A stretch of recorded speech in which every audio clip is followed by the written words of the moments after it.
A few minutes, we have a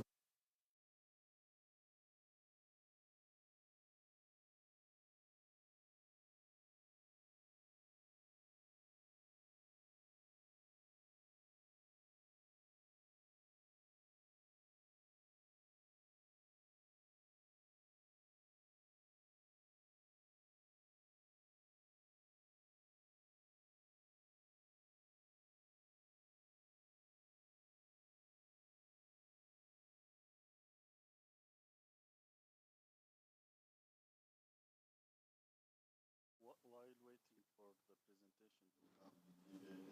to come, Dr. Ayman, sorry, you can share from your own. it's been given to me, yeah? Yeah, you can share. I'm not share, I cannot see the icon of sharing from my hand. Do you see an arrow? Yes, I know, but it's not coming out here. I'm not able to. Yes, now is here. Can you see it?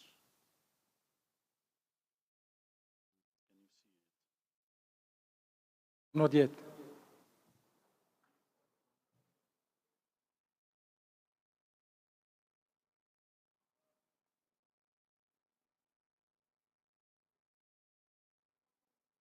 Yes, we can see it. Yes, can you see it now? Yeah, we can see it now. Can you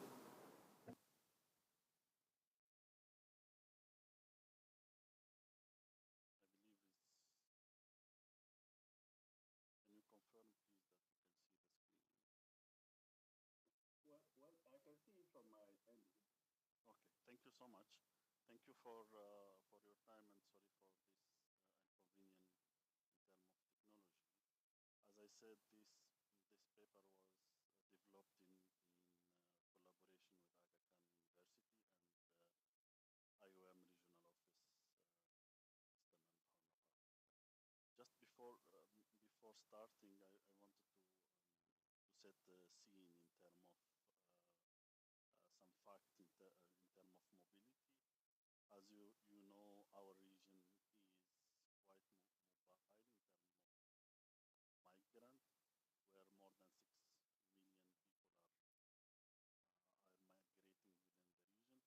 That represent actually more than 24% of the international migrant living in Africa. Additionally, which 3.6 of them are migrating, which almost 50% are migrating for work. And this is to see how the region is not only a region of migration outside of the region, but also is hosting quite high number of migrants itself. But additionally, as we know, 3 out of 10, which is almost 1 out of 3, have a lack of accessing to safely and clean drinking water. This is number are coming from the SDG 2021. Also, the region is prone to waterborne disease, with and also outbreak such as COVID-19, cholera, typhoid, hepatitis, with the movement of the population that makes more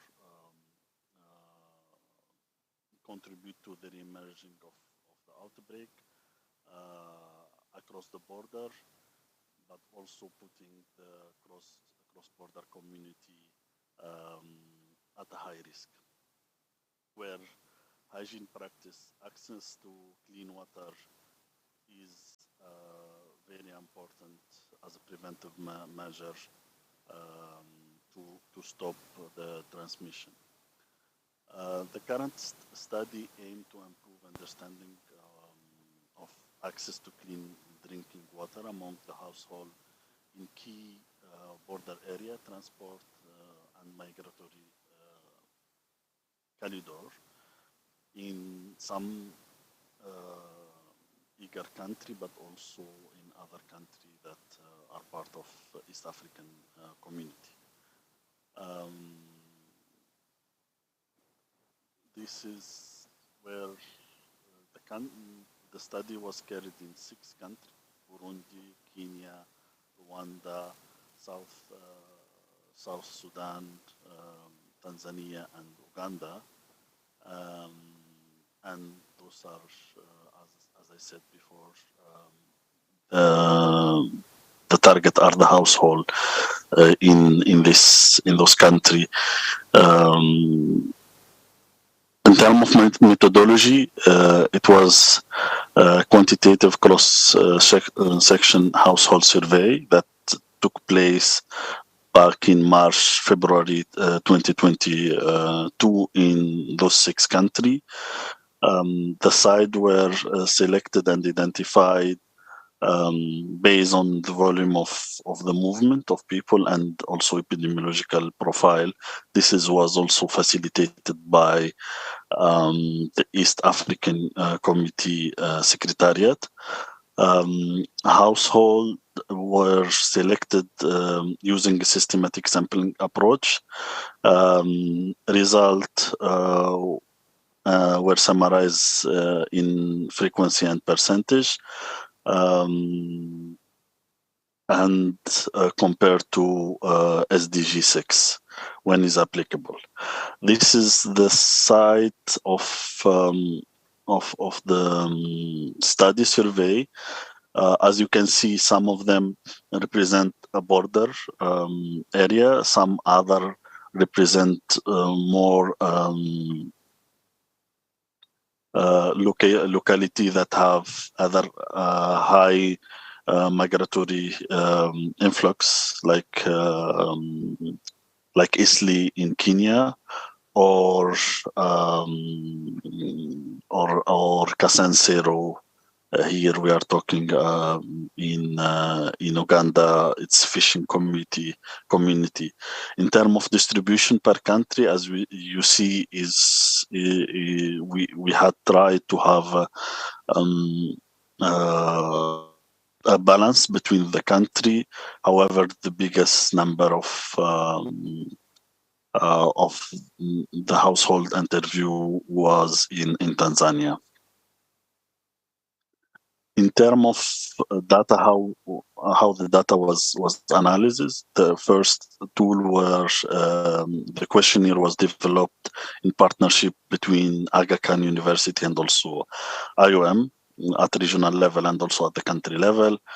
Was developed in English, but also was translated to a local language to facilitate the interaction with the household, where English is not their primary language or native language. Also, a training took place. They were numerator and interviewer were recruited and were trained by Aga Khan and also IOM for 1 day, plus also a pilot of the tool was taking also as a 2nd day in the nearly household, where those households were excluded from the survey. The collection used Kobo Collect to facilitate the data collection. The analysis used Stata, and also we had with the facilitation of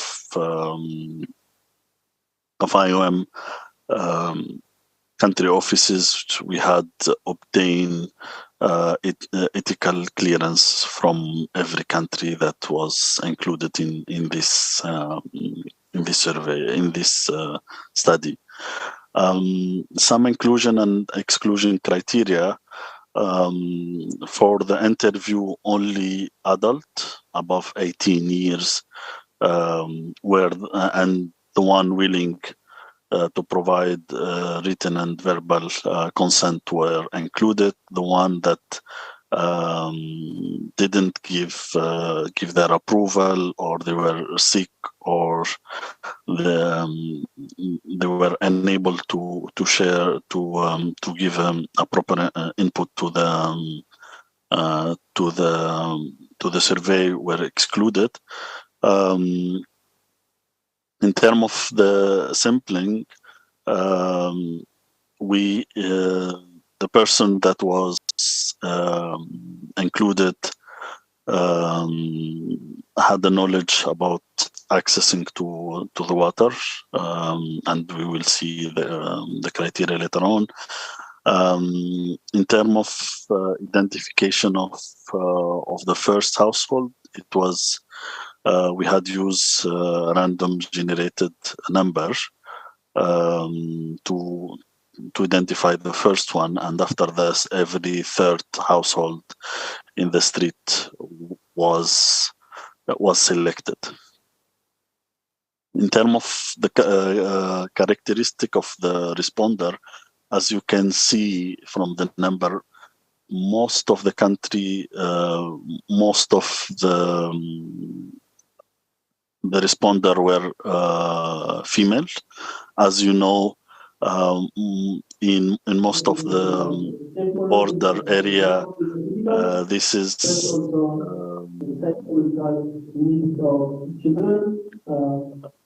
this usually the women are the one who's leading the household activity, and also the water, which also, you know, collection of the water when it's outside of the side of the house, and we will see.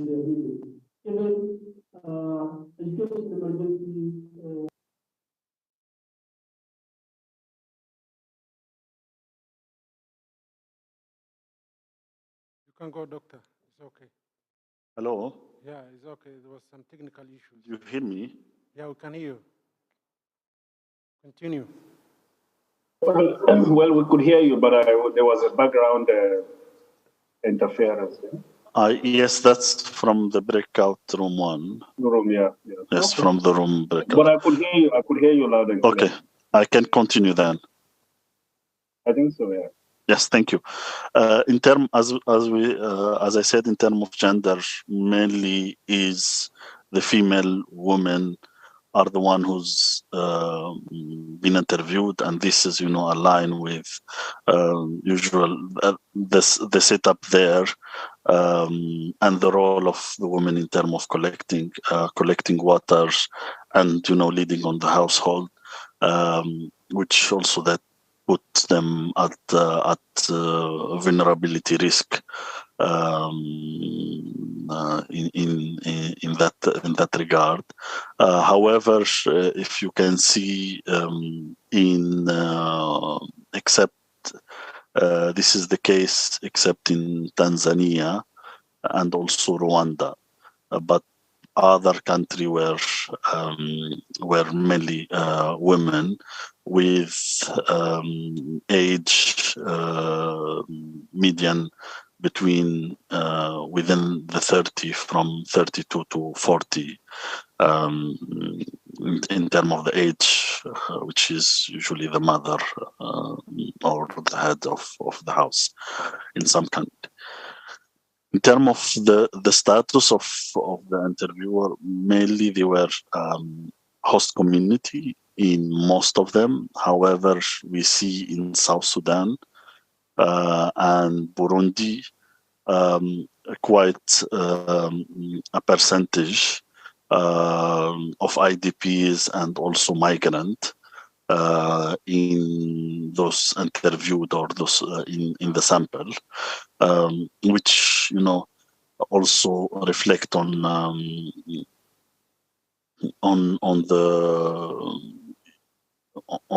the criteria of some of those locations that been interviewed, where the area is, you know, either they are there for commercial means, or this is due to previous or ongoing conflict, where the border area is usually where IDPs stays or return before returning to their initial or area. But this is, we didn't, to be honest, we didn't go more in deep in that breakdown, and the reason of their displacement, we didn't collect those data.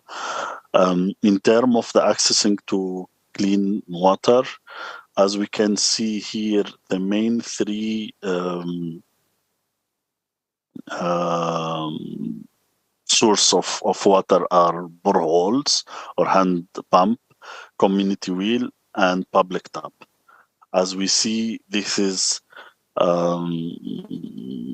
where also to certain level, especially in Burundi and Kenya and Uganda, there is some population are collecting water from next nearby rivers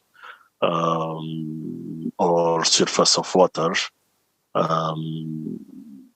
Here also we can see that pipe connected to the household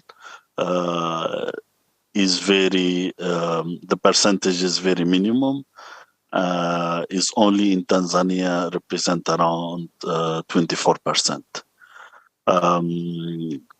Also, in terms of water selling and kiosk, there is around 20% in Kenya.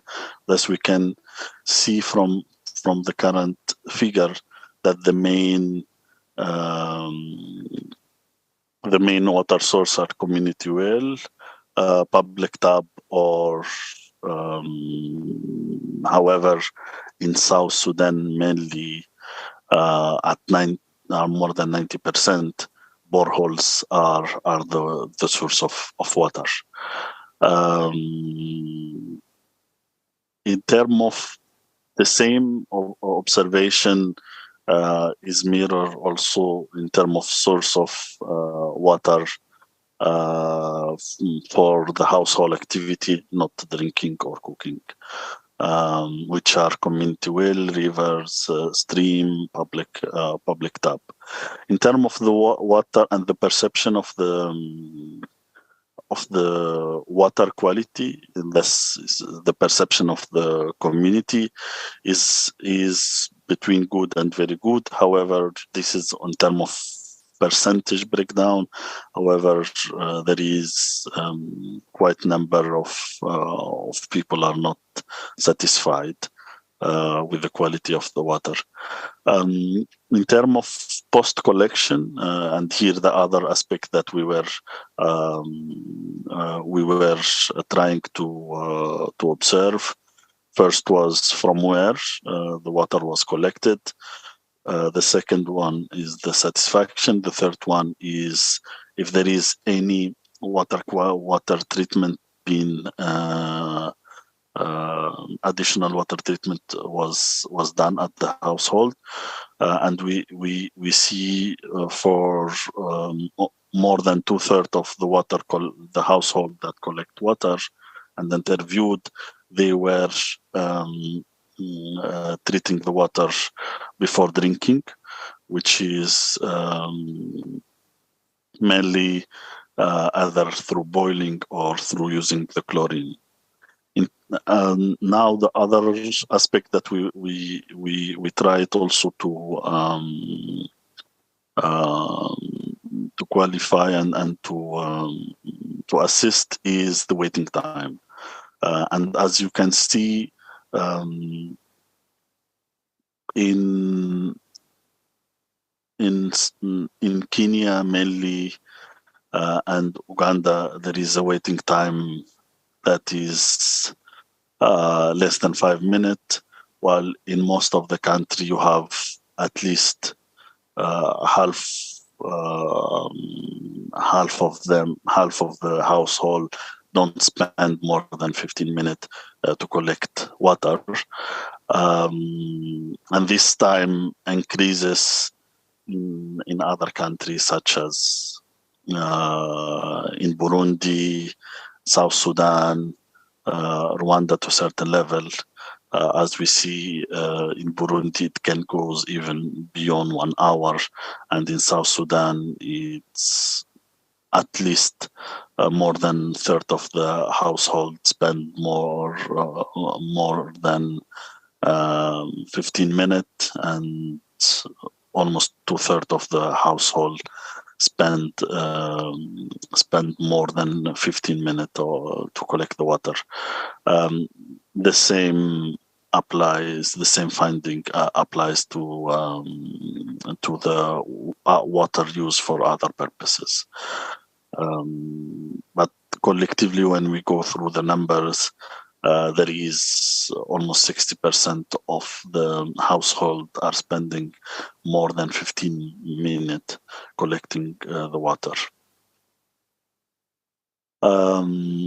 Here, as an outcome of the current study that was conducted, we see that the migratory corridor community are lower in terms of accessing to drinking water source, are less than the global average, which is at 74%.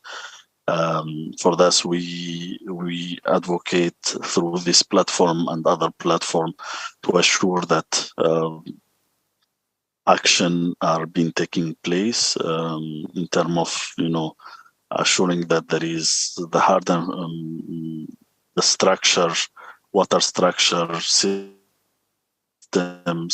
with the community engagement to assure that there is access to safe and clean water source, but also to prevent waterborne disease and improve hygiene practice among those community. The second advocacy message that we aim to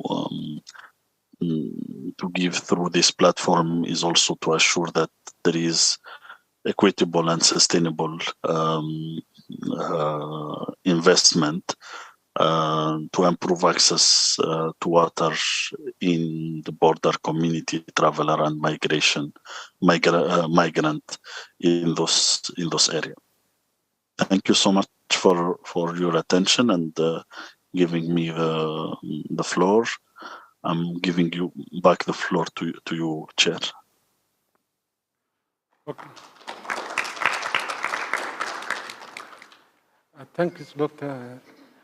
Great presentation and very interesting topic about the clean water related with the migration and along the borders of corridor in the region. Thank you, Doctor, for your presentation. It's really very interesting how you related with the clean water and the migration along the corridors. And my apologies for not being able to hear. So you cannot hear us? Maybe let's...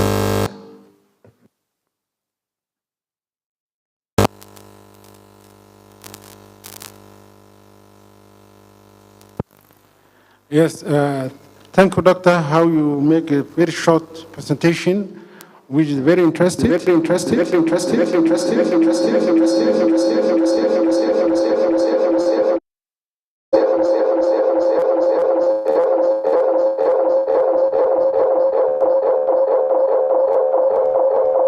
Okay.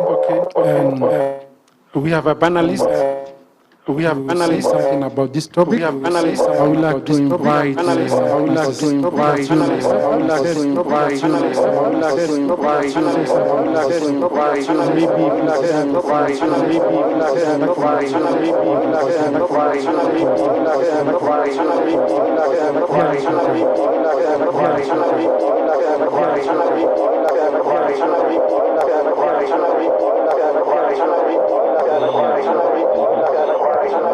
Thank you, Mr. Chair. Good afternoon, all colleagues here. Dr. Ayman, thank you for the presentation. My name is Yun Tadesabe. I'm from the IOM Regional Office here in Nairobi. I work My on apologies, there is a policy lot and of echo. research issues.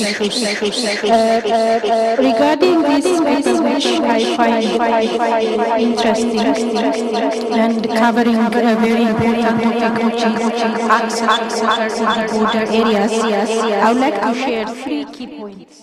One is interesting findings which I have come across. Second is some gaps I observed which the authors can consider to address. And finally, some areas to help them address these gaps. The first thing is, I have observed this paper is done after extensive research. As Dr. Ayman explained, 735 households took part in this study across 6 countries in this region. And it also presents very interesting findings. I would like to focus on 2 of them. Of course, the issue of access to water, and the other is the gender element, which Dr. Ayman covered as well. When it comes to access to water, particularly for me, being from Ethiopia and from this region, I find it quite fascinating to read that 42% of those surveyed in this research can access water in less than 5 minutes walk. This means a lot, particularly in border areas, because usually border areas tend to be less developed and so on. And 26% of those surveyed access water between 5 to 15 minutes. So when I try to look at the bigger picture, it means 68% of those surveyed can access water up to within 15 minutes. This means a lot. This is a major finding in my opinion. The second issue is gender. When I start reading the paper, it explains that the authors chose to interview heads of households. At that point, I was like, what do they mean? They're going to interview only men. That is the expectation I had. To my own surprise, and as presented beautifully in the paper and explained by Dr. Ayman, I found out that 63% of those in Burundi, 58% in Kenya, 78% in South Sudan, and 69% in Uganda are women. So actually, this gives a very interesting perspective when we look at border communities, and to look into the gender perspective very closely. So these 2 issues, I find them quite fascinating from this paper. In terms of gaps, I would like to highlight 2 points as well. One is lack of clarity when it comes to geographical focus. The other is a limited representation of the voice of migrants and migrant perspectives. On the geographical focus, in the title of the paper, we read East African Community. Then when you go to the abstract section, you read IGAD. So now it will be really helpful for the authors to clarify the geographical focus of this paper. I know where the confusion comes from, because there's a lot of overlapping memberships in Africa. A recent paper by the Institute for Security Studies indicates that between the different, I think 8 of the RECs, the membership of African countries, when you count them, it becomes 106 member states, while in the continent we have 55 member states. So the overlapping memberships is a very interesting concept, and I note that they cover both countries in EAC and IGAD, but clarifying this geographical focus will help in the paper. When it comes to migrants, the authors made a deliberate effort to interview migrants. For instance, 23% in Burundi, 21% in South Sudan, 10% in Rwanda were either migrants or returnees. I really appreciate this. When you read the finding, their representation is limited. So revising this will help. So in conclusion, I would say this paper, which talks about a very important topic, which is access to water in border areas, can be improved, can be enhanced, if the authors consider the following points. The first is to tell us why access to water matters. Why do we care about water? Usually we take it for granted, but explaining the logic behind this important topic in a couple of paragraphs will really help. The other is providing us with a brief overview of the status of water access in these countries, so that we know where the border areas are standing and falling. Of course, inclusion of the migrant perspective in more beefed up manner is important. The other is explaining to us the challenges to access to water in these areas. I note that the authors made an effort to explain this. They mentioned issues of drought and so on, but more deeply, what are the challenges? And finally, of course, provide some policy suggestions for our governments, our regional economic communities to consider to enhance access to water. Otherwise, I have to say I have really enjoyed reading the paper. Thank you so much. Back to you, Mr. Chair.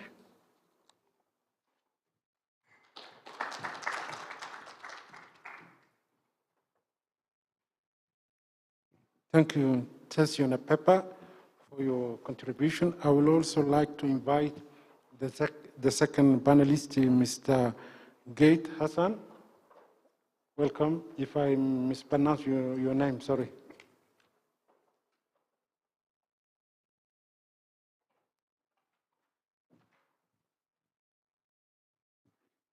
I will speak in French. Donc, je vais laisser l'équipe de traduction se préparer.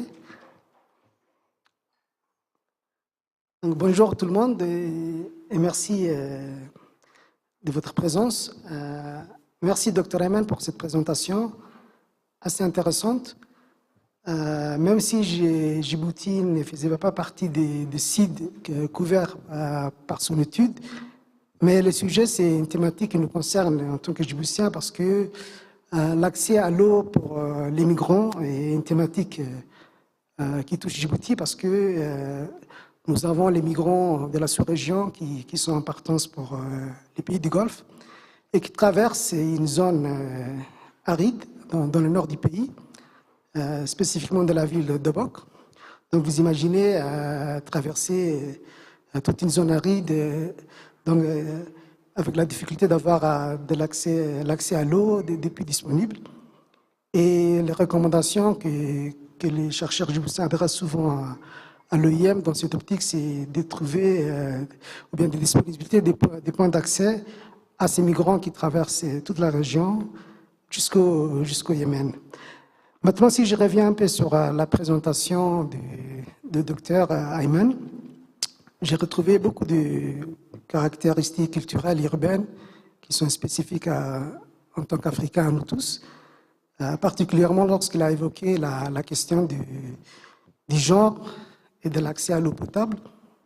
C'est exactement ce qu'on constate aussi dans notre pays, c'est les femmes dans les localités rurales qui sont chargées d'aller jusqu'au puits pour avoir l'accès à l'eau potable. Pareil, il a parlé de l'accès de l'eau via des tuyaux, des fontaines publiques. Tout ça, c'est des choses culturellement et urbanement proches. Maintenant, si je reviens un peu à la présentation, un peu au contenu, c'est mon impression. Hein, j'ai eu l'impression que finalement, il n'y a pas trop de problèmes. C'est-à-dire les ménages enquêtés ont l'accès à l'eau. Ils ont le réflexe de chauffer l'eau avant de la boire, de bouillir. Et ils se disent, on est satisfait aussi des services et de la qualité. Maintenant, je me demandais, est-ce que vraiment il y a un problème? Donc, l'auteur va nous éclaircir sur cette question. Et ce qui est aussi, ma collègue avait déjà dit ça, quelles recommandations donner aux politiques afin de disponibilité pour toutes ces populations migrantes qui traversent le corridor de l'eau potable. C'est surtout ça, c'est ma préoccupation, mais je crois que le docteur va nous éclaircir, parce que je n'ai pas senti qu'il y avait un problème et une façon de sensibiliser aussi les pouvoirs publics. Merci beaucoup.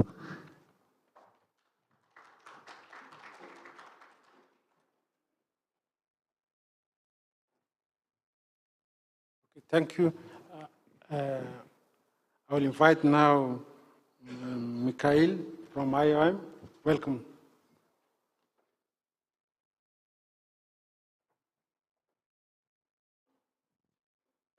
Thank you. So, Michela Martini from the regional office of IOM.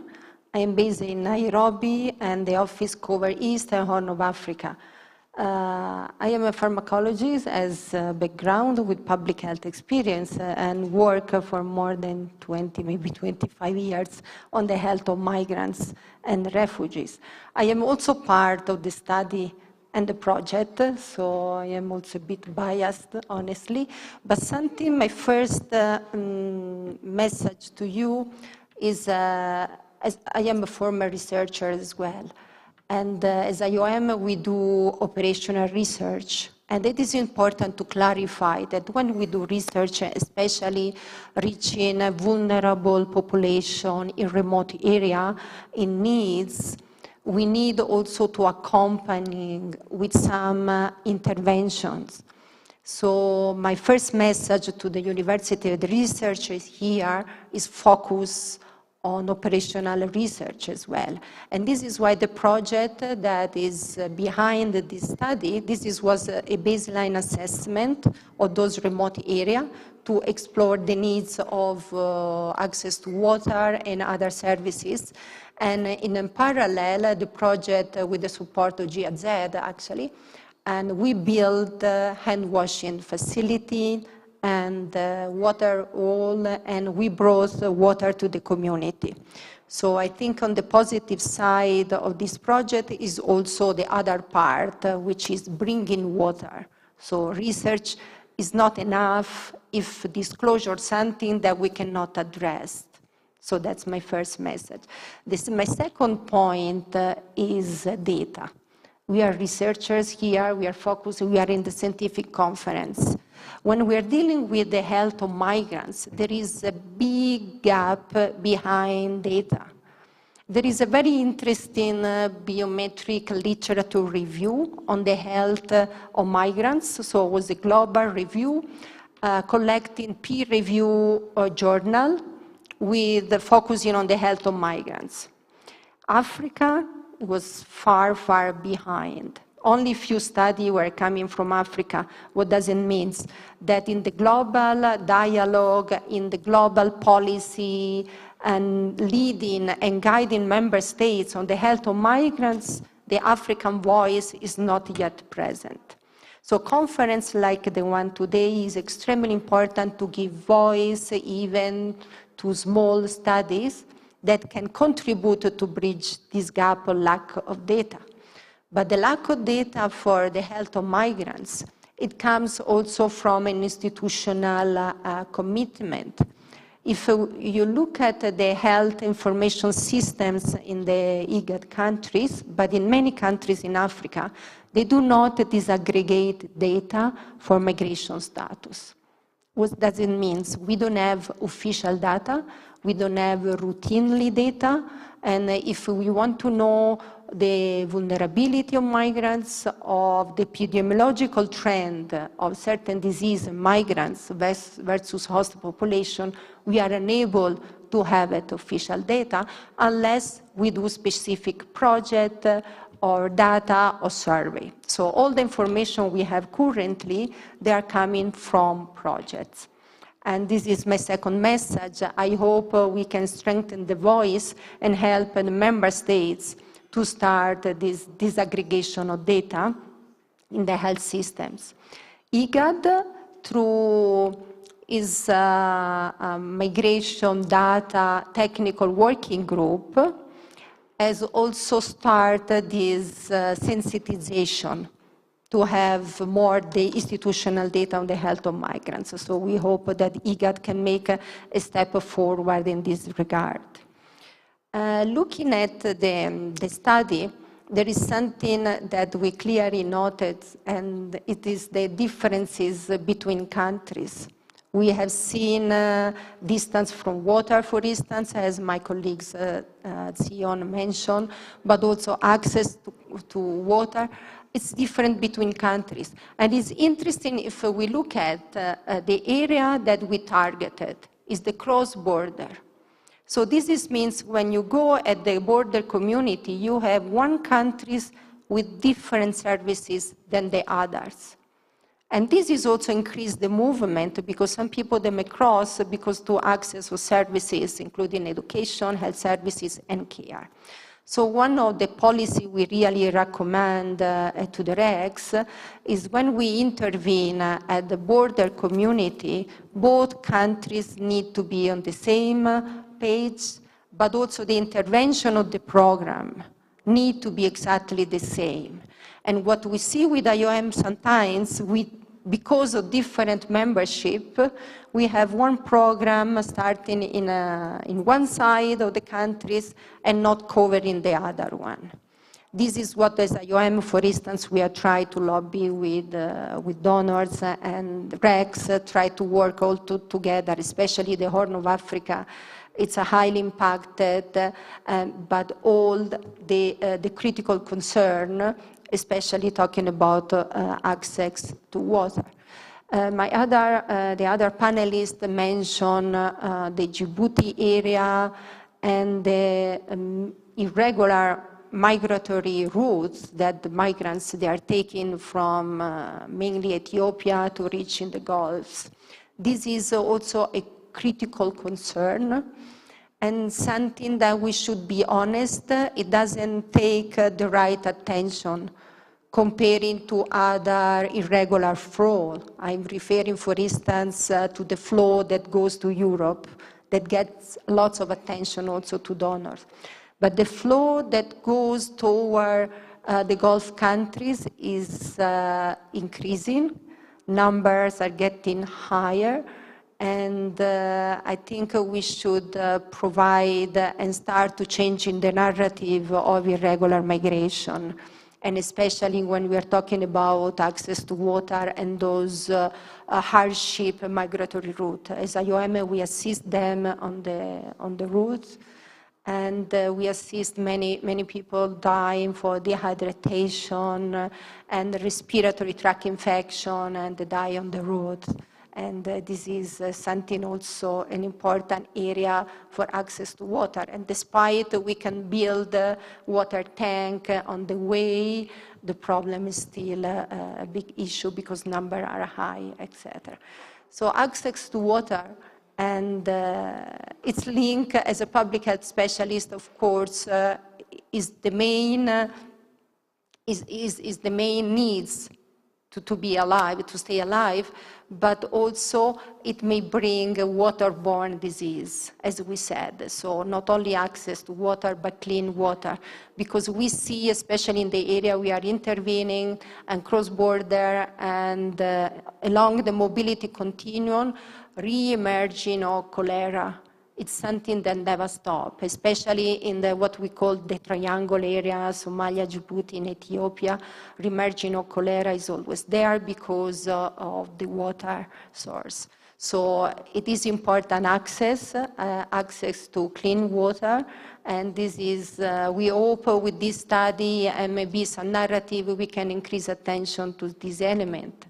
And waterborne disease, but also, as I said, dehydration, but this also can be linked also to heart attack. We have seen in the recent study, for instance, lack of water and overheating can increase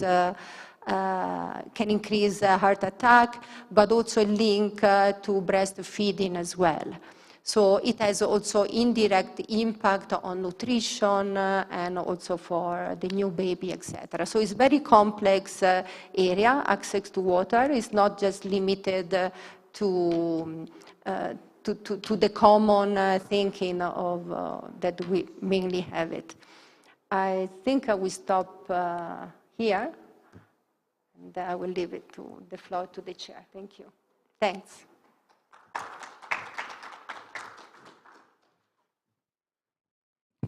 Thank you. For this time, we are going to open questions, clarifications, suggestions, sharing experience about this topic.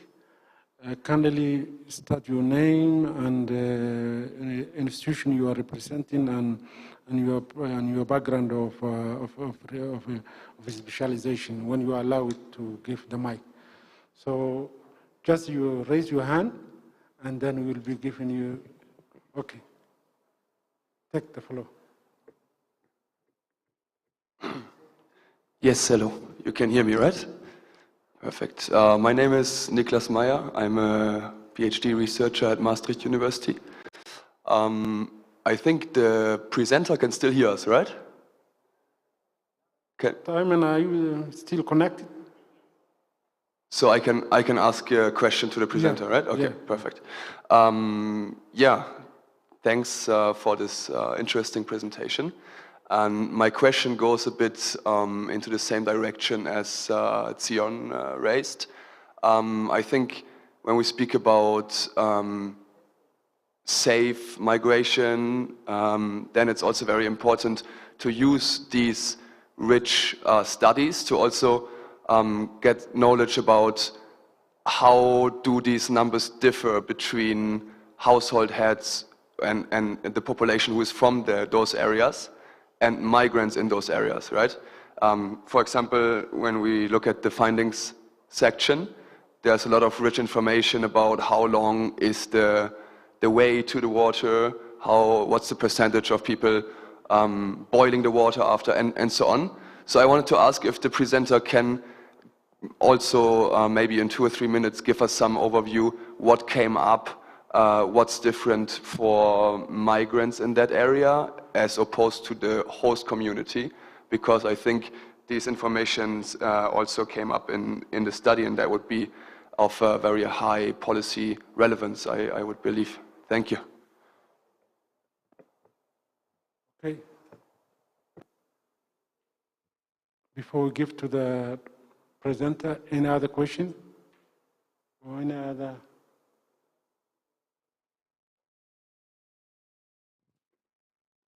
Okay.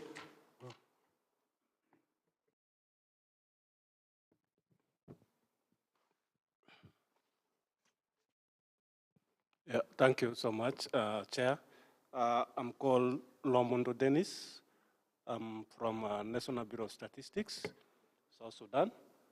I'm a statistician, and I am the principal statistician at the Bureau in charge of migration statistics. For us, the National Statistics Office, we produce official statistics, which will help the government to develop policies to address various thematic areas. And going through the presentation, I've seen this very interesting figure. And I just want to know, because I've seen from other countries, there are so many sample areas. But for South Sudan, the presenters, they decided to choose only one border point, which is Numule. I just want to know the rationale behind selecting only one sample area, because we have so many entry points in the country. In the northern part, Rank is another busy area, busy entry point. We have also down in the south. So why only one sample area compared to other countries? That is one. Two, when conducting this kind of information, because we are going, at the end, the research is to give government opportunity to address these challenges. Whether they really visited the stakeholders, like my office, I'm not sure whether they have visited us, or Ministry of Water Irrigation, because these are the custodians and also the responsible stakeholders. Thank you so much. Okay. Go ahead. Take follow.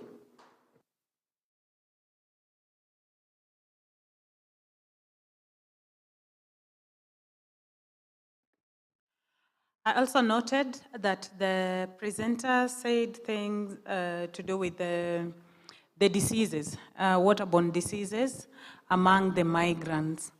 But at the same time, we see that the migrants are interacting with the host communities. He did not go ahead to show us the difference between okay, on which side do we have more infections of waterborne diseases? Is it the migrants compared to the host communities or vice versa?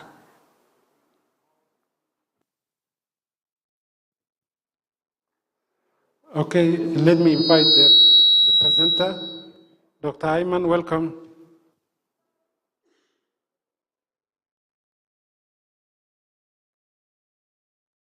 Hello, Dr. Ayman, are you still online?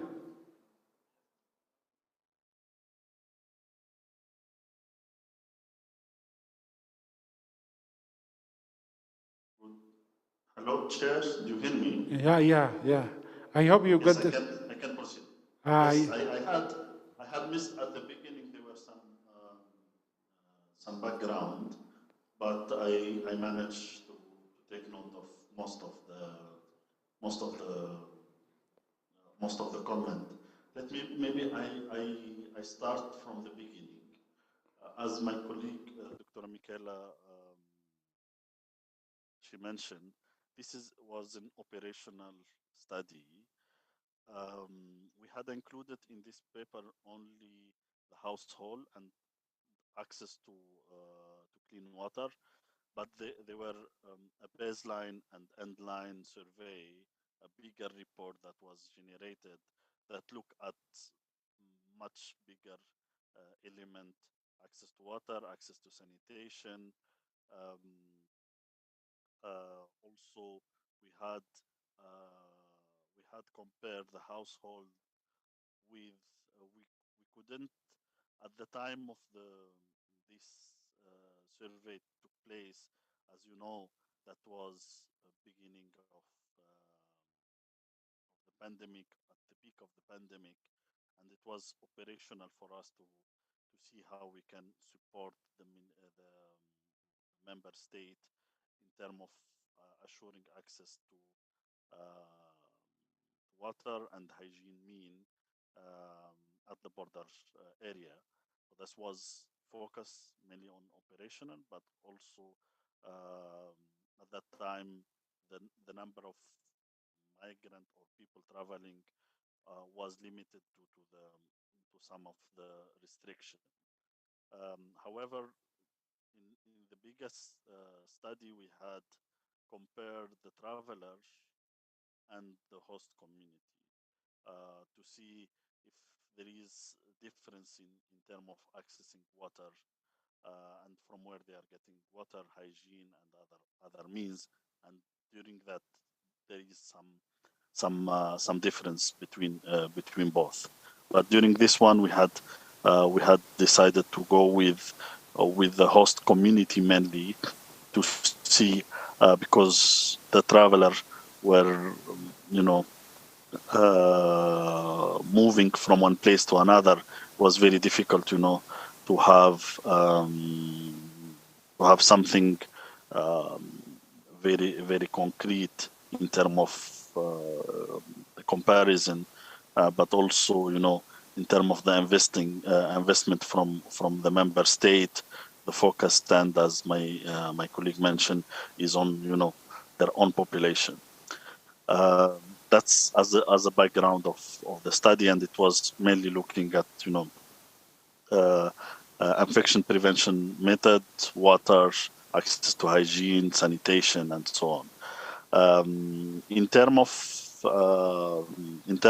the clarity, in terms of geographic, we had in the title could be misleading. That's good point. We'll take it and adjust it. But also, some of the country are, as you know, part of the IGAD country, are also part of the East African community, and vice versa. In terms of the migrants, as a migrant that are living in those areas, the number were limited to really have deep analysis, but this is one of the limitation that we had, that we didn't had a target migrant focus intervention rather than looking at the host community or the cross-border community as a whole. That's one area. In terms of what Dr. Hassan mentioned, yes, the current situation, it can look good in terms of accessing and proximity to the water source. And I have been actually in Obok during one of my trip, and I know how that area of the migrant that they walk through, how is very, very dry, and not having access there to water is big challenge. This is per different intervention that happen. But back into the study, we still, as an overall, at border areas, still the investment is lacking.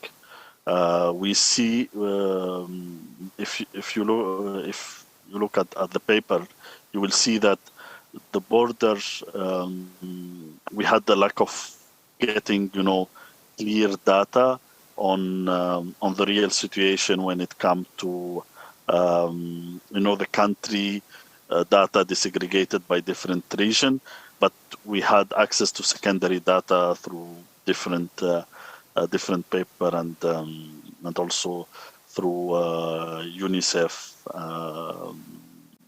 also, and we had compare where those border areas were at the lowest level compared to urban or some rural areas, and that's where the disparity exists already within the country. For that, there is a need of better investment. The first day,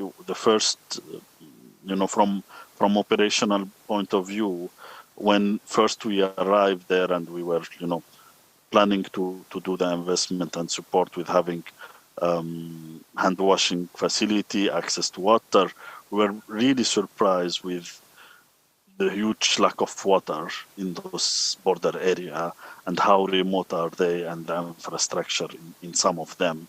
And this is, we had, choose, area that are at big need with high mobility. We didn't really, the intervention was not extended to smaller point of entries. But despite that, there is quite difference between countries, as you can see from the data, but also quite big investment need to be done to install the hand washing facility, but also to assure a sustainable water source to those hand washing facility, which some of them was extended even to the point of entries, offices and other services that been offered in those areas. For that, there is still a lot to be done to at least, within to overcome the disparity within the country, but also to overcome the disparity within the different bordering country. That's one of the area that I wanted to highlight. In term of I believe I had answer the question in terms of how the different category, as I said, for migrant and host community, at least in this paper, was not the focus, but we had did that in another, but that was for operational purpose, looking at different element. In terms of the question from from South Sudan, at the beginning of the intervention, this was a baseline survey and line survey, and at the beginning of intervention, namely was the one site that was recommended by the member state, South Sudan, but later on we had managed to expand the intervention to Juba airport, but also to other point of entry as WOW airport, and because of the initial baseline survey took place at the beginning while the negotiation on the site was taking place. That's why we couldn't, include them later on during the process. And yes, in terms of authorization and ethical authorization, that was granted in all the member state with the support of East African Community Secretariat, and also in some country other water ministry or health ministry. For that, those are being granted, and we had those approval prior to initiating the study, and more than happy to liaise you with our offices in our office in South Sudan for further discussion the data or for South Sudan. I believe I had managed to address most of the comment. I took note of the valuable feedback from all the colleagues and honorable in this platform. Really appreciate your attention, and also that you find this topic very important. I will transmit also your comment to our partner in this and recommendation to our partner in this research, Aga Khan University, to build on the existing one and see how we can really move on and get more information and more data to inform the member state, but also further operation. Thank you so much for your time, and I'm available here for any other comment. And my apologies if I miss any of the questions from audience or from the colleague in line. Thank you. Thank you, Doctor. I think we cannot finish this interesting topic if we keep even more time. The time already finished. We would like to conclude here. Before I close the session, could you please give a big upload to the presenter and the panelists, including me? Thank you, all of you, for your attention.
are back from their respective breakaway sessions. IGAD team, Dr. Elduma, Rachel.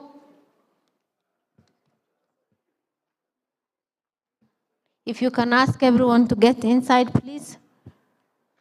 As we wait for the rest of the team to join us, I would like to request all the rapporteurs to join me at the high table. Charles Ogola, Margaret Wanjiru, Dr. Bedru, our member government, I think Uganda is to join us.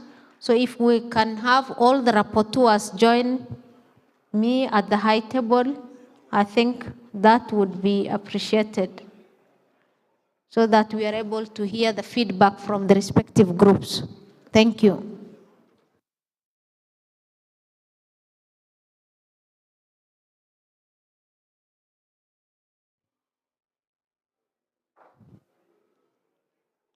Rapporteurs. Thank you, Dr. Bedru. Anyone else in the house?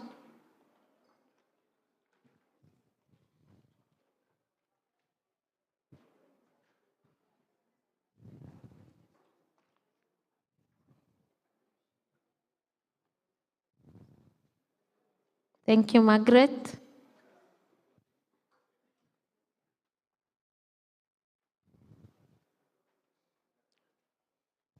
Charles Ogola from IGAD. Thank you. I understand they're coming in. During this session, we would be hearing from the respective rapporteurs on the key highlights from their discussions. During the breakaway sessions, we do have the first presentation, which was a virtual presentation from Dr. Bashar Ahmed.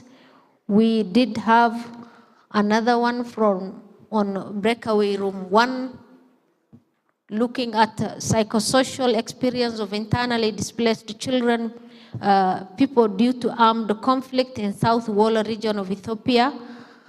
We did have another, discussion on the social and economic integration of refugees and host communities in Kalobeyei settlement in southwest Kenya, from Patrick Mutinda.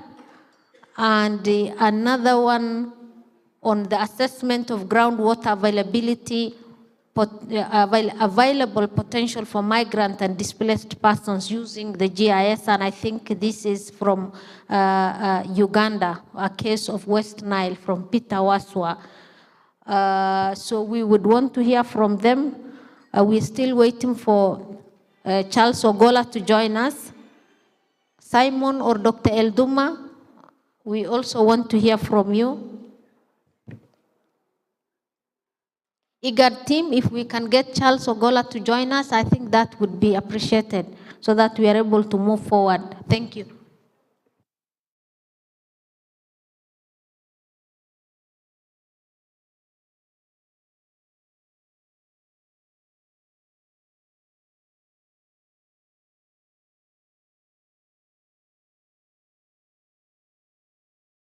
Dr. Elduma, we are waiting for the GIS team. We want to start.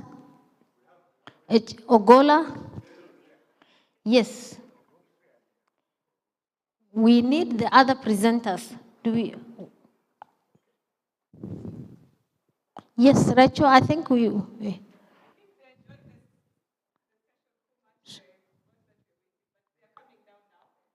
The whole group? So what? Yes, so the house, do we wait for them or we proceed? We proceed?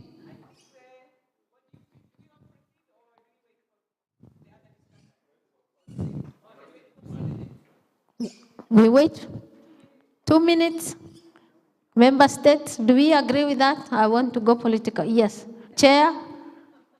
Thank you. The chair has given us 5 minutes. Dr. Betru and Margaret, please, apologies for putting you there, but I think it is good. It's good to fill the high table the next few minutes as we wait for our colleagues to join us. Thank you very much.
welcome back, the missing team.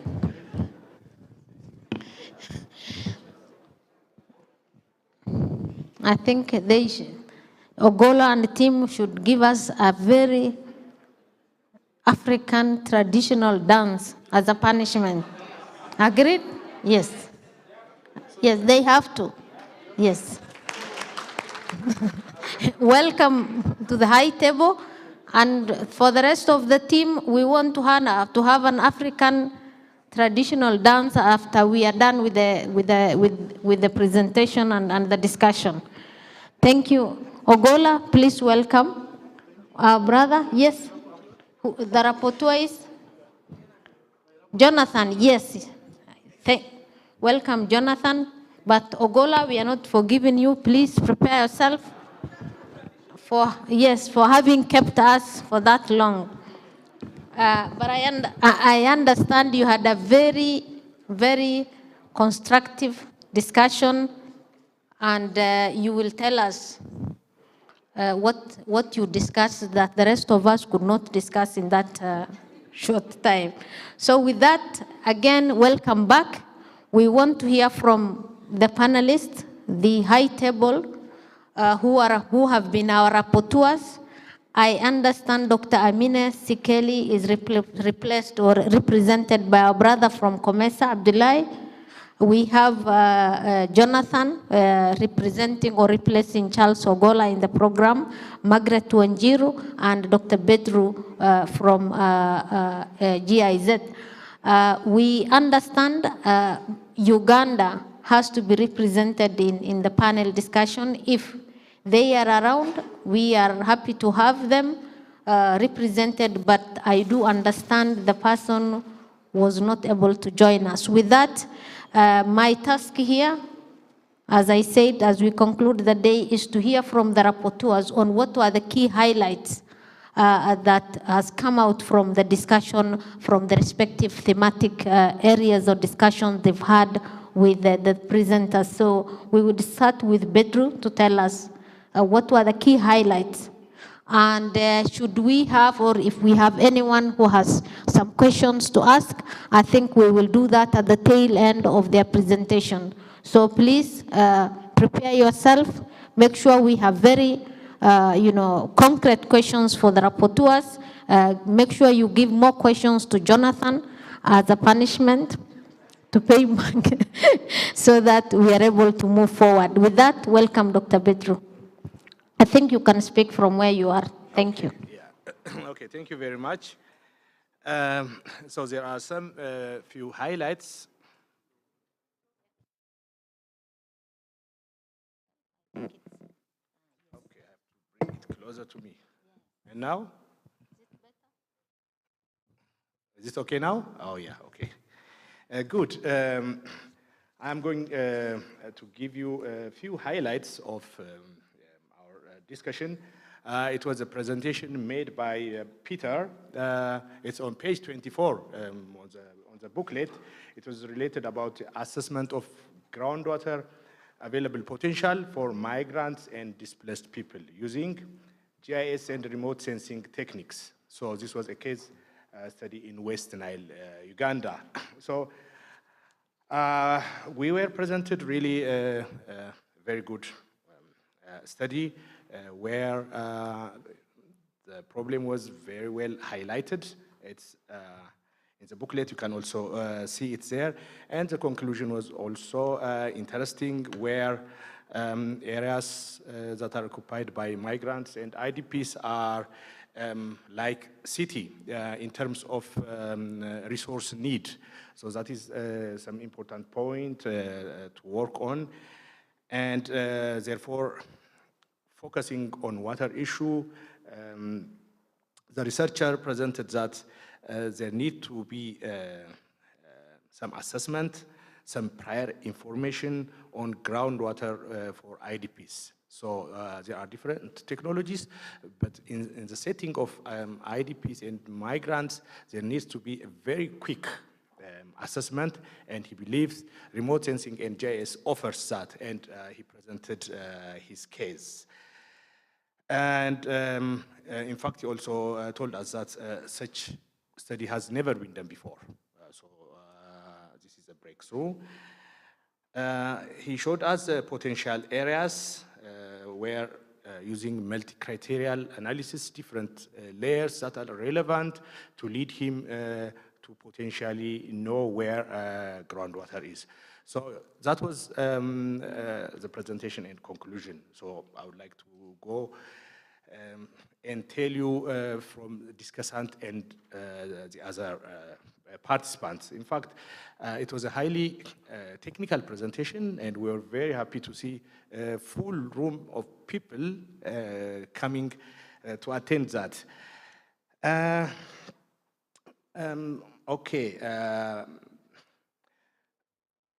Okay, from the points that are made, I extracted few of them.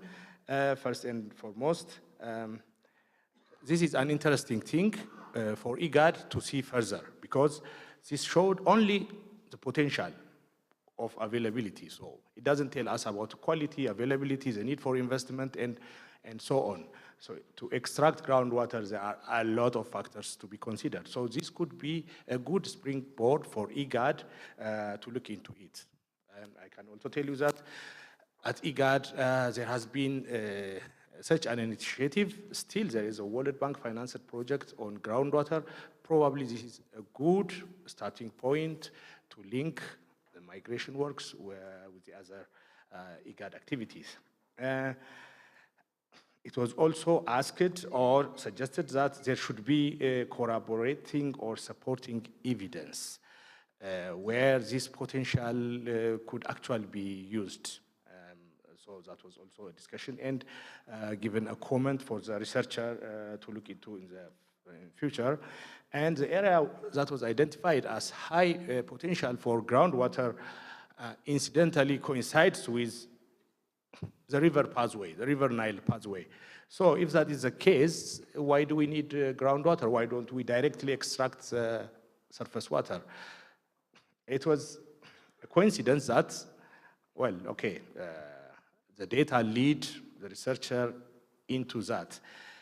So that was also a question that was raised. And investment using such potential, just referring to potential, may not be readily feasible. That was also echoed from the audience, and that's also an important thing to look and do further research to make use of this technology for IDPs and other mobile population.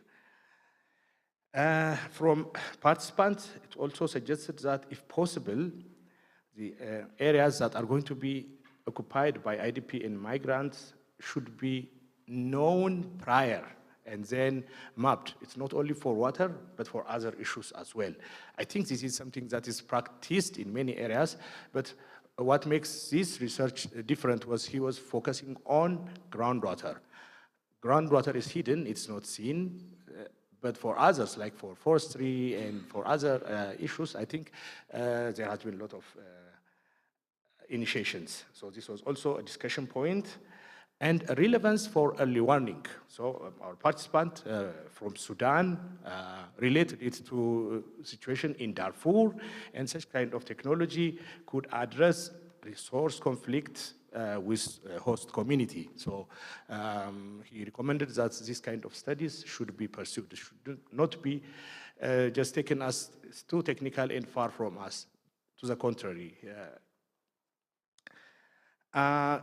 And he also asked whether this can lead to joint IGAD water policy. So this is a huge thing for us to discuss, actually.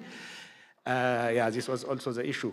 So the issue of environment related to pollution and so on was also discussed. So all in all, the research has to some extent awakened people's interest in bringing such technically heavy issues into the social science component. That was reflected in the meeting, and that is also an important thing. I'm sure many people who were in that meeting are not going to be afraid of such technical jargons in the future. So all in all, that was the reflection from that group. Thank you very much. Thank you, Dr. Bedru, and I also take this opportunity. If you can put on the mic. Oh, yeah. That one. Thank you for the echo. I also take this opportunity on behalf of all of you to congratulate Peter Waso. I think this is, for me as an academician, this is an excellent piece of work. And we might not have explored to the level that we want, but I think this is an excellent beginning. So a round of applause for Peter Waswa. Thank you, Peter. I think you must have had a recommendation to do further, research on specific areas, and I think that has come out very well. And what, as we wait for the question, the issue of insufficient data on groundwater, I think is something that, has been underscored from the recommendation of the team, the high potential areas, the information, as while it is insufficient, there is also rapid, that information is also rapidly evolving, and that there is a bit of challenge in terms of the analysis and the interpretation and the format that it takes. I think this is an area that needs further scientific analysis. So this is what I understood, and we hope the rest of the team has had. The issue of the IGAD health, in the IGAD water policy, is something that has also come out. The technicality, I think Dr. Bedru has talked about it, and I think we will hear further questions and recommendations for us to improve on the study, give more recommendations for further research, but also how to use this research to inform policy as we move forward. With that is my own analysis, but we want to hear from our second rapporteur. As we hear from them, please, the House, we would want you to prepare your questions as we conclude the program. Dr. Margaret, I hope that is, yeah. So we want to hear from you, Nderitu.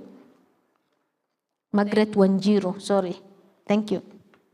Thank you. Am I loud enough? Okay, that's better. Yeah, our paper is in page 21. It is written by GetNet Tesfaye, and it was looking at the psychosocial experiences of internally displaced children due to armed conflict in southern Wollo, the implications for intervention. And the main objective of the study was to investigate how armed conflict-induced displacement affected the psychosocial well-being of children in South Wollo in Ethiopia. The paper was very well presented, and it generated a lot of discussions, but we were able to finish before the last group.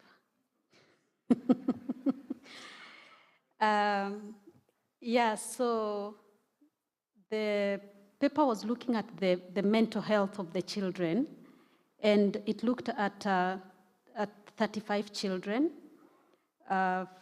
from just Wollo, and in this Wollo is where the displaced populations were coming to, and they were in schools and in the areas surrounding Wollo, and that is why GetNet decided to choose Wollo and not go to any other of the other places. And in the findings of the study is that children go through many psychosocial problems, and they are not very visible at first sight. And the problems that they go through are feelings of separation, hopelessness, insecurity, trauma, isolation. And some of the things that children really worry about is they have lost what they lived for They have left their friends behind, or their friends have died. They don't know where they are. They have left the places they knew. They are in a new environment that they do not know. The frustrations of the separation sometimes with their parents or their caregivers, so they are having to live with strangers or with other people. And he was able to find out that some of the ways that these problems are experienced by the children, or how they are seen, is through nightmares. One of the main problems that he was able to find from the people that he interviewed was that children could not sleep at night. And because some of them witnessed the violence that was going on, they would have nightmares.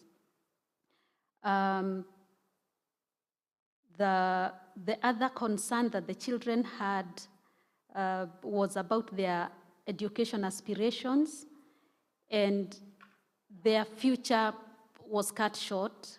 What they used to wake up and do, they could not do anymore, and their hopes were cut short. So in conclusion, before I go to the contributions from the plenary or from the participants, is that in the way forward, because when people are displaced, the first thing and the priority is given to the basic needs, you know. Everyone wants to know, do the people have food? Do they have water? Do they have shelter? Where are they staying? But you find in these places where people are staying is also very congested. It is a small room with very many people. Nobody is thinking about the comfort of the child. The fact that they have a roof over their head, according to the person or the agencies meeting the needs, the first thing is to make sure we have shelter, we have food, we have water. But we do not think about the child. What is the child going through? Who listens to the child? So what the conclusion was is that as we are looking at the basic needs, we need to think about the psychosocial welfare of the child as a priority, not as the last thing that we will come to do 3 months after the people have been settled. That as we are thinking about saving lives, we also have to think about the psychosocial welfare of the child. There was a lot of discussion about the targeting of the children, because there was 35 children that were picked. So there was questions of whether 35, is it sufficient? Is there justification why 35 only of the children that were selected? The gender, the desegregation of data, it wasn't clear initially, but then it is 20 girls versus 15 boys. The age, it was age between 7 to 18. There was an issue and a question on how these children are affected by trauma according to their age, their sex, their diversity. There was the question on concept, not concept, consent, sorry. We are interviewing children, so the ethical issues around that. So how was that arrived at? The children that were 7 to 12, it was their caregivers that were interviewed, and they're the ones that gave the information. How well representing was that for the children? There was the question of gender-based violence. It did not come out clear from the presentation, and this is one of the things that we know children suffer from, even before we get into conflict, the protection of children from gender-based violence. It did not come out very clear what was happening to these children who are in these rooms on their own, in this displacement, and whether this was an actual problem. it was not highlighted and it was not isolated. It was not a part of the problems that were collected, and it was supposed to be clear whether it was to be covered or not to be covered. Then we had issues on, 1 minute. There was also, in the methodology, there was observation, where some data was collected through observation of the children and how they were playing and what they were doing. And the question was, how was that done and how could that be quantified?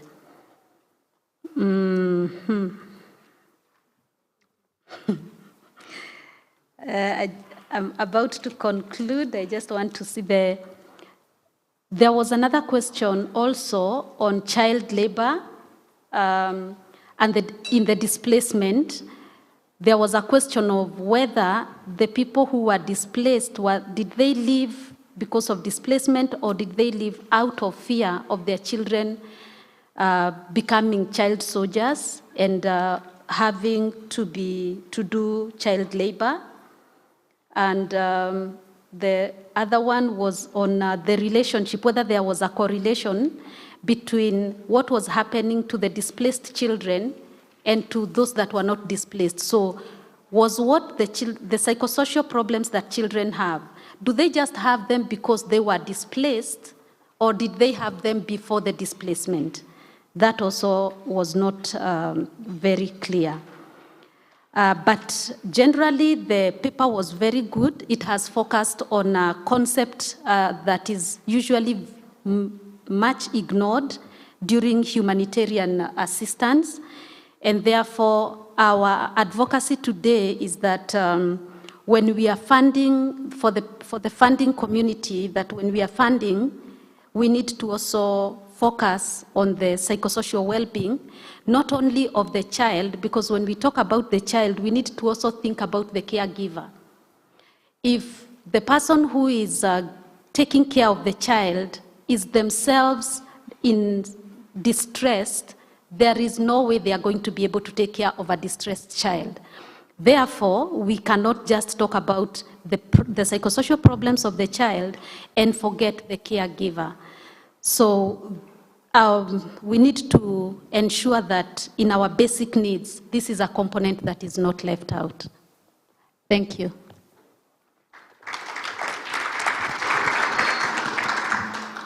Thank you, Margaret. That was detailed, analysis, interrogation of that paper.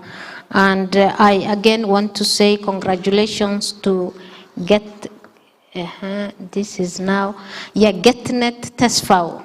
You will forgive us, those of us who are not able to pronounce it correctly, but I think this is an excellent piece of work as indicated by the team, and we are running short of time, but I think, and I agree with the team, that this is an area that is ignored most of the time, and mental health is an area of focus. And specifically with what is happening in the continent, but also in our region, I think there is a lot that needs to be done. The issue of social deprivation of children, parental deprivation, actually it's called, for young children, it's called maternal deprivation syndrome. For children, it's called, who lose their children, it is actually a disorder. So these children develop parental deprivation syndrome, and it is actually a disorder. The issue of education being cut short, or all the hopes cut short, I think has really come out very well. Hearing at what the team has discussed, I think GetNet, you've had a thorough review. I think the team has really replaced your supervisor, if you had one. So they have really interrogated the document, and we have a lot of issues. Though this is a targeted, I mean, reviewing 35 children that sample size is quite small, but what has come out not all the issues raised notwithstanding, I think it's an area that has generated good information to work with and that can guide some kind of policy recommendation. The issue of ethical consideration, especially when you are doing research or pediatric research, I think we don't want to go into the details, but all those issues need to be considered. Consent, who should give consent, from who, at what age, in which condition. The consent itself has a lot of dimensions, if it's a baby girl or a baby boy or a teenage, there are a lot of issues that need to be interrogated even within the issue of consent within children. And different countries have different procedures for in dealing with consent for children. So I think that has come out. I don't want to repeat what the team has interrogated, but I think this is good to hear. With that, we hope that you are putting your questions together. We want to hear from our brother from COMESA, standing in for Dr. Amina Sekali, to tell us the outcome of their discussion. Over to you, Abdullahi.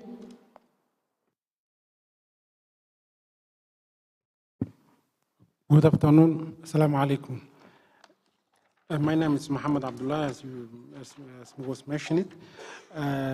We were having a session about access to basic social services, social inclusion, especially we have talked about the clean water. So there was a research was done about this area. The research done by Mr. Dr. Ayman. I hope his bio information is there in the document. You can revise easily.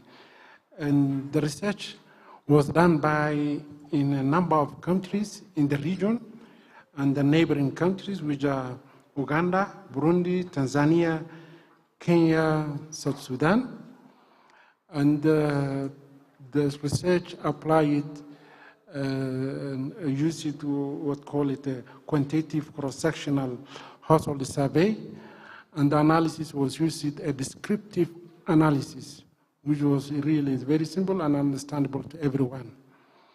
The research was trying to connect or correlate migrant and the households living in the entry points of the survey countries, and the water and the diseases. So it was very quite interesting when combined of different categories. And the research also talk about characteristics of the respondent in terms of their migrant or non-migrant. And as you know, in the border areas are more rural areas, where the water is very crucial to them. It's not like a city where we used to. So also the research mentions some key results about among the key results were the time of getting from the source with different of timing from 5 minutes to 15 minutes. When you look with the research, you will find it more details. I will not go further with the results. And there is, in general, the research covered 735 households who are living in the border areas of those countries. So in order to get this data. After the session, we met an intervention from panelists consisting from 3, which are Gate Hassan from Djibouti, and Mikhail from IOM, and Tesio Apebe from IOM. After that, the participants raised some questions to the presenter, and it was addressed in respective to their questions. In general, we managed to finish the session on time, and really we would like to have, for anyone who likes further and further information about this topic, I hope you have already received the document. You can make it, you can follow with it and review it. Thank you.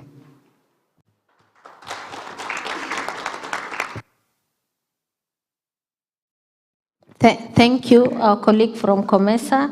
I think that was also very detailed, very quite good statistics over there, and very scientific. And I think I like the way the analysis has been done. I am made to understand that we need to break by 5 o'clock. It has been a long day, and I don't want to do a recap on that. I would want to invite Jonah, let me not pronounce it badly, Jonathan Araya from UNHCR to speak to us. Thank you.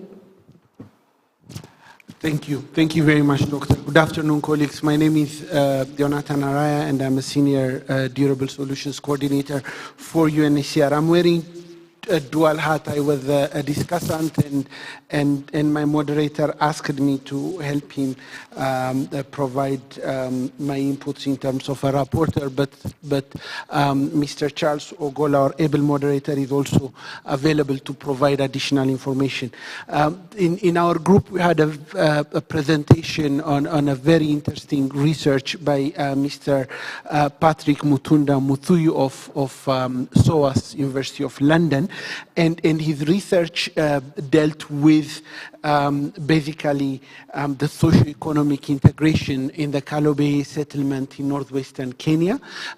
For those of you who are not aware of the Kalobey settlement, we've had refugees in Kakuma in Turkana for decades, but in 2015 the government of Kenya, UNHCR and other stakeholders worked together to develop a settlement with a new approach. We call it the Kalobey settlement, and what Mr. Muthuyu did was based on the 2019 census, evaluate the level of integration. So I thought it was a very interesting paper. One, I've never seen a study analyzing results of a census to measure level of integration. So in that regard, I thought it was quite innovative. But also, the researcher used an interesting conceptual framework to measure the level of integration. It's a broad framework that looked into, it's actually developed by Agar and Strang in 2008. It was used to measure the level of integration in the United Kingdom, and he tried to use that to measure integration here. Now, the data looked at integration, the socio-economic integration, by looking at service delivery, so health, education, WASH, by looking at economic activities, as well as level of social integration.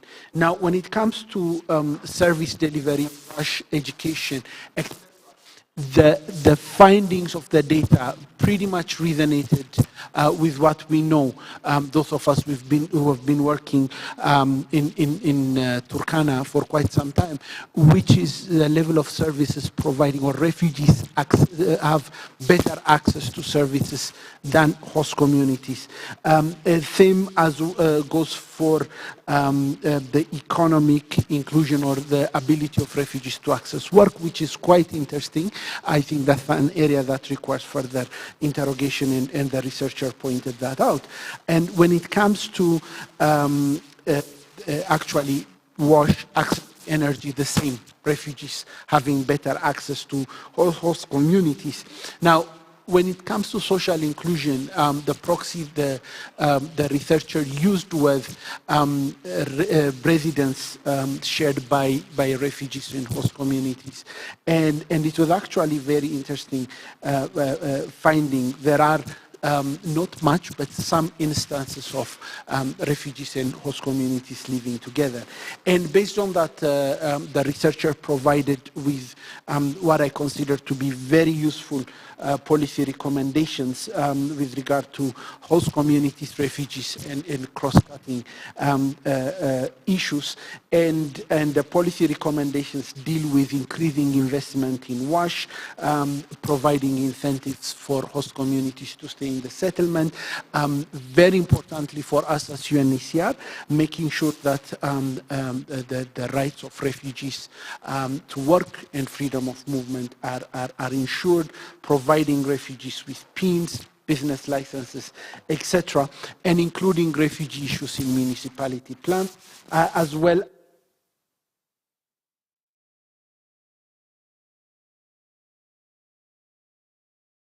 Okay, can you hear me now? Excellent. So making sure that the various initiatives, the Kenya Marshall Plan, the Key Step Plan to the municipality plan, CIDP, all these various interventions are handled in a coordinated manner, which I think is very, very important. And his presentation was followed by a very lively discussion. Part of the reason why we couldn't finish earlier was because the research was very intriguing, but also there were a lot of useful ideas and points that the participants shared. And at the risk of really skipping a lot of important points, let me share with you a few points that stood out. Now, there were guidance in terms of the methodology, and there were some recommendations for Mr. Patrick. One is the use of survey data is very useful, analyzing it is very useful, but triangulation with other socioeconomic data, making sure that quantitative analysis would be useful for us to give us a complete picture. So while this is a very useful start now, I think the next phases of the research could include that. There was also feedback on the methodology. The methodology was, the conceptual framework was developed for basically a developed country context in the UK.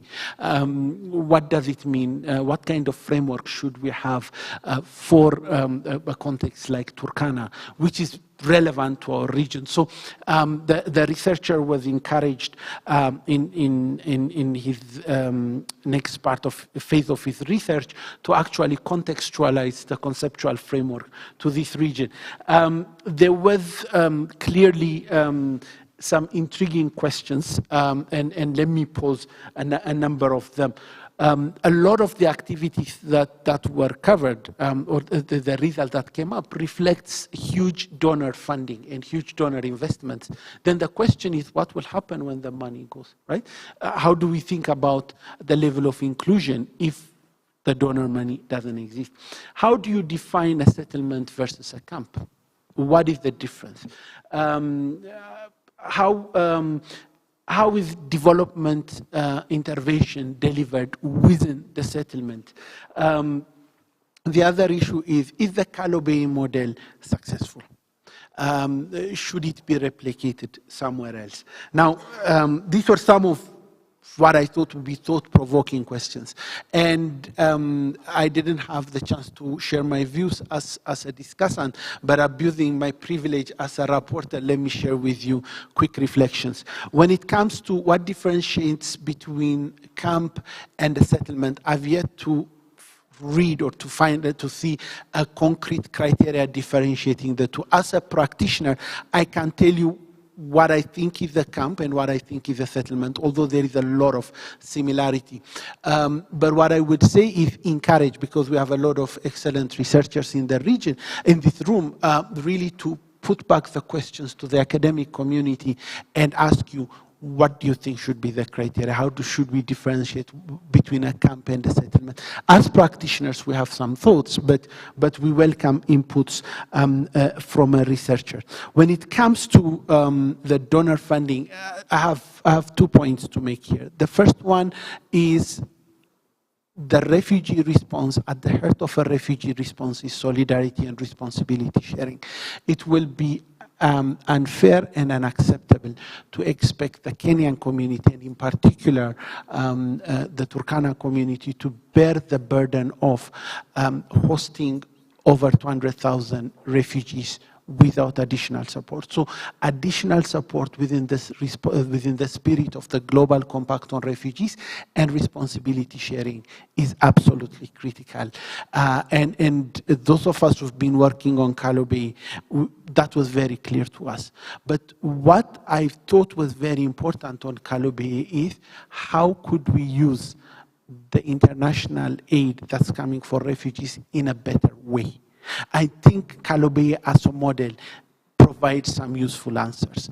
A holistic approach, an integrated planning, making sure that refugee issues are included in the county integrated development plan, but making sure that development response, humanitarian response is done in a much more coordinated manner. Because yes, we need assistance, yes, we need responsibility sharing, but it's absolutely critical that it's done in a much more coherent and coordinated manner, and whatever resources are coming, they need to be used effectively.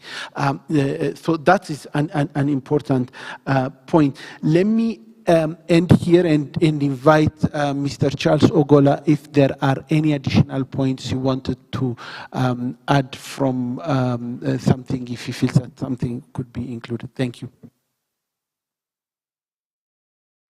I think you have covered it well, and actually I have no other points to add, but just one question that I also just need also to bring to the table, which was also raised, was in terms of how do we measure self-reliance in terms of the refugee context. I think that is one of the critical things that in the room we should also be able to start thinking on exactly how can we be able to measure this self-reliance in this. And then lastly, in terms of the issues of the social protection was also coming out clearly in terms of ensuring that we provide a enabling environment so that the refugees can also be able to just not only moving, freedom of movement, employment, but also looking into other documentations that also engage, also argue as well with the issues of the social protection. Thank you. Thank you. I think that brings us to the end of our panel discussions outcome.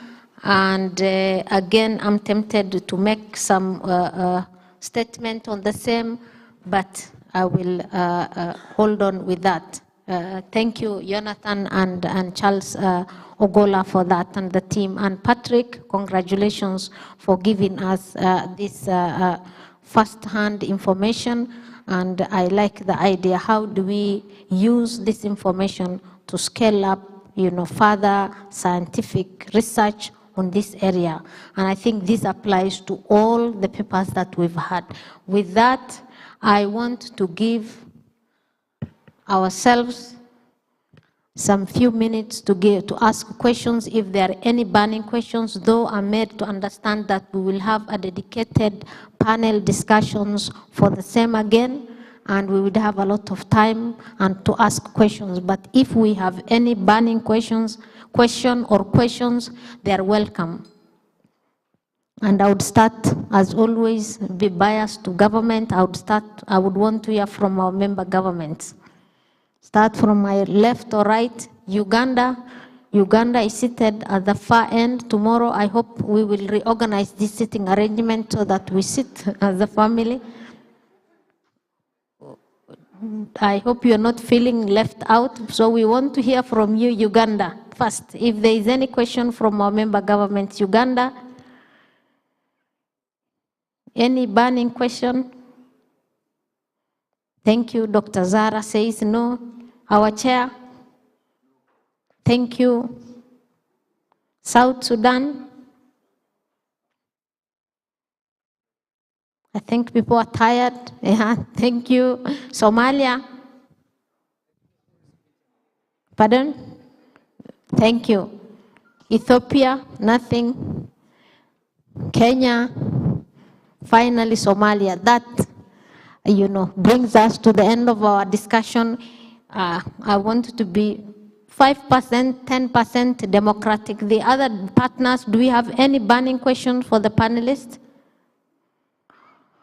Silence means no for now. I think everyone looks exhausted, tired. Some of the team members came in early this morning, and we do understand that. With that, Rachel, if you will allow me, I want to invite, before I invite a round of applause to our representatives, the rapporteurs. Thank you very much. Thank you for your time. That was excellent. We would allow you to go back to your respective seats. And I take this opportunity to invite Rosemary Okello from the Strathmore University. I hope Rosemary is in the house. Rosemary? Yes, welcome to talk to us about on the imprint of technology and media in messaging research in addressing migration and displacement for policy making and implementation. Happy to have you with us. Please welcome and talk to us about this. I know Strathmore is doing an excellent work on this. Of course, all the universities in the region are, but we want to hear from Strathmore University representing the rest of the universities and particularly the private ones. So welcome, Rosemary.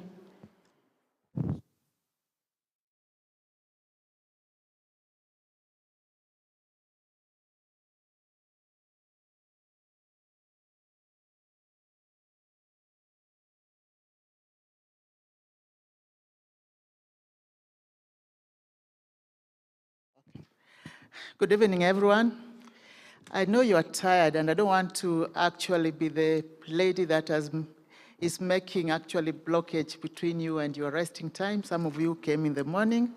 Welcome to Kenya, as you've heard. My name is Rosemary, and I'm here to talk about the imprint of technology and media in messaging, as well as looking at messaging of research, and even addressing the migration issues, but also, more importantly, giving the voices to the migrants. My background, I'm a journalist, but with a technology background, but also I'm a public policy expert, and I'm one of the few people that actually spearheaded the use of data in not only humanitarian, but also in policy making. So when I was asked to talk about this subject matter, one of the things that came to mind is that research that has been done in the migrants and also humanitarian perspective has never included the media as their target audience. And therefore, the research outcomes has never been included in day-to-day activity of the way the media manages its news. But alternatively, because we are living in the 21st century, and where data and statistics are critical, and where also information play a critical role, these statistics have got facts and figures, and it was interesting to hear about the research about the children and the traumatic experience they've had. And you are just generalizing the 32 children, but their voices and even the experiences is never captured in a case study manner that can actually influence policy as well as also enhance conflict. And the other thing that I wanted to raise out are 3 points. Is media critical for research when it comes to migrants' issues? And if so, is the organization working within migration and humanitarian investing in how to build skills within the media sector?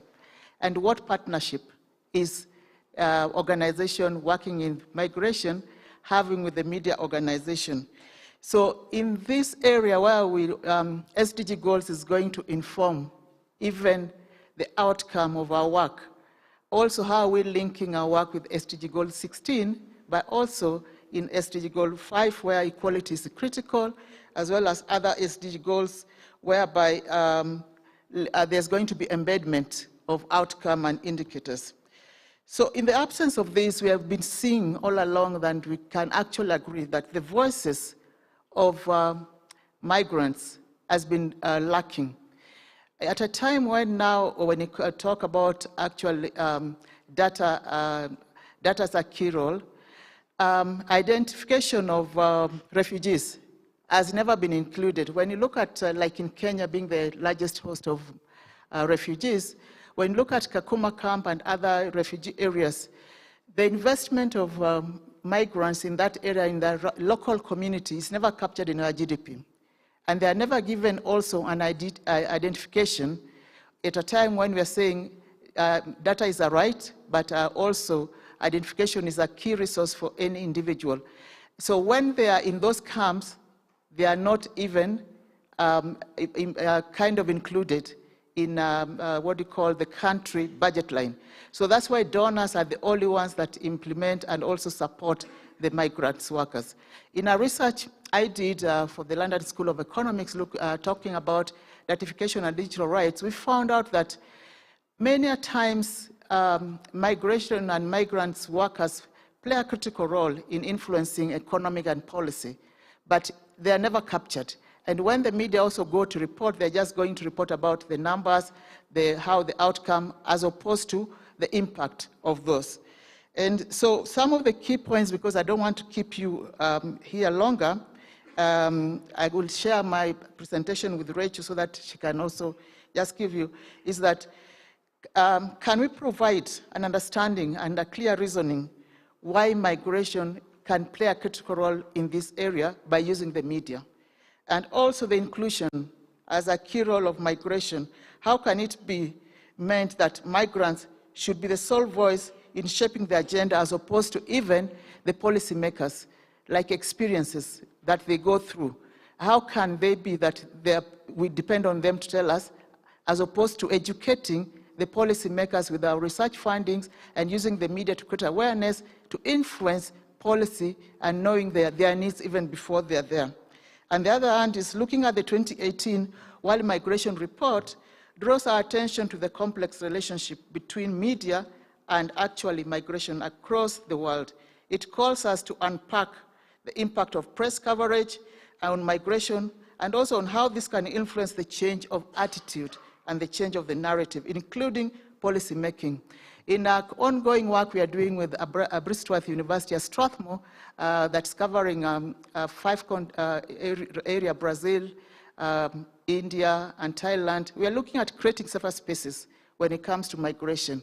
And these created spaces means that what are the alternative methods are we using? And they captured in actual research. And these are the research things that is ongoing, that we are actually going to produce some research findings on innovative approaches on how research has been used to create safer space. For example, the use of traditional dancing, the use of poetry, the use of music, the use of art in a community. Like in Sudan, we found that art play a critical role as alternative way of creating the voices and also capturing what the community were feeling about the conflict. So migrants were able to actually express their views using the tools that they are well comfortable with. So in conclusion, I can say that with this discussion ongoing, the media plays a critical role, and also the dominant dimension of changing the narrative. If we want to say we want to change the narrative, we have to use the media. Especially the social media now is becoming a key factor. The use of Facebook, the use of Twitter, and real-time information. So how do we capture this in a more, what we call a professional way? This calls for training, how the media can understand the use of emerging technologies, how the media can understand the use of data. I saw in another work we did with Kenya Red Cross, we study on how blockchain has actually disrupted the way they do their work in humanitarian perspective. Can the media understand even how to analyze this data using methodologies and also tools that are now provided within the data world? And so we are here looking at what are the best practices in migration journalism. Can we be able to capture one and even showcase as a team like you that this is what we can use as a way forward of how the media can be able to use to actually highlight the voice of migrants and inclusion of the migrants, the women inclusion, and also the voices of the children. Because reporting children's issues in migration area is different from the way we report the women's issues, as well as it's different the way we report economic and social issues. So these actual skills requires a clear thinking. And so with that, I'd like to just urge those who are here that as we are talking about as you are looking at the conference of migration and displacement and inclusion and how social cohesion can be connecting into research, data, and policy, documentation becomes a key area. And also creating that knowledge hub is critical. And how that knowledge hub can be able to reinforce some of the key findings that is ongoing, because conflict now is being redefined. It's not like the conflict of the 80s, it's not like the conflict of the 90s. The conflict of the 21st century now will focus, you saw how Ukraine and Russia conflict is now reframing all the way conflict is being looked at. So how can this knowledge hub also help us in communicating this issue? And I'd like to urge, as you attend the next 2 days, that please focus on documenting and how these voices can be highlighted and the involvement and inclusion of the media to be at par in your work. Thank you.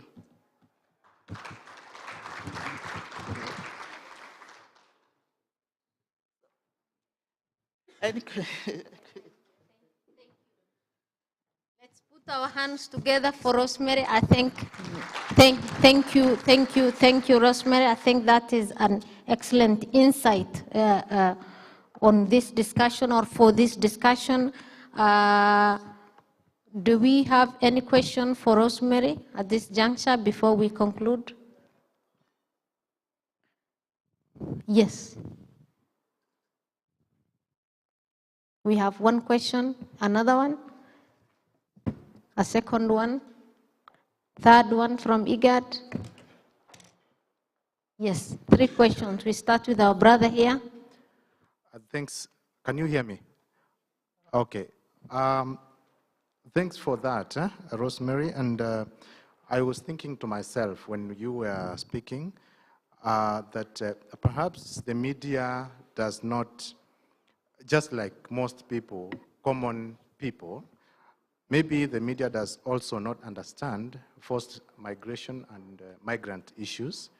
And I couldn't help thinking to myself whether it will be important to train some journalists on forced migration issues. In the mainstream media, you come across sports journalists specific to certain stuff.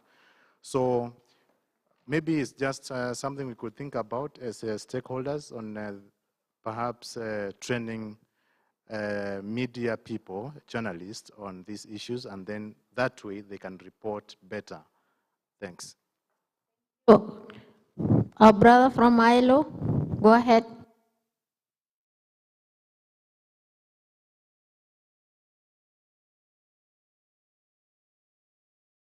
The mic, please.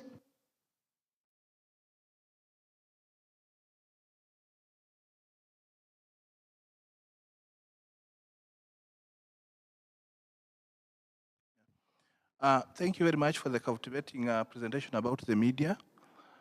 For the case of Kenya, where I live, media goes for what sells, and migration is not a captivating story to sell what they are publishing. So how do we make migration to sell so that media can be able to cover it? Thank you. Thank you. From IGAD. Thank you, Madam Moderator. My name is Abebe. I'm from IGAD. And thank you, Rosemary, for your excellent brief presentation. Yeah, I fully agree with the role of the media in every sector. You mentioned migration journalists. We also have climate journalists or climate change journalists. That specialization in every sector, every team is important. You also mentioned the issue of the importance of changing the narrative. Can you elaborate more on which narrative are we going to change, or which one are you referring to? Thanks.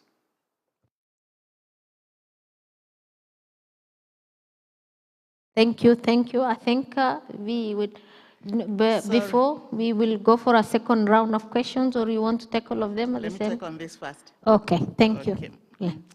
Let's allow her to start respond. with the importance of changing the narrative. You know, migration and migrants has been stereotyped to look into the movement of people and linked to conflict, as well as linked to also wars. And changing the narrative means that migrants sometimes are also what we call people who bring economic and specialization. Within the migrants, there's also experts. So that changes the narrative. The media can be able to even report that such a migrant who came to Kenya was able to build this economy. That's changing the narrative and linking that to economic development. And so creating awareness around that is critical. Do you agree? Yeah.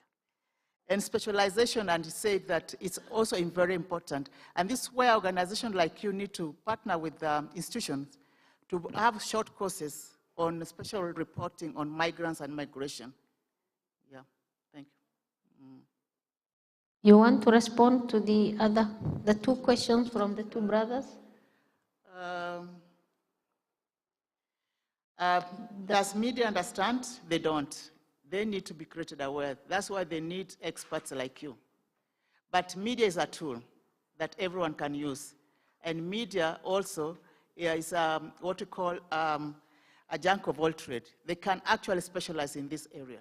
So when you have experts, you've got like a master's program in migration and media reporting is critical, and media can be able to use case studies that have been collected like research work here to learn more from migration issues. Excellent. And we also had the question on media goes for what sells?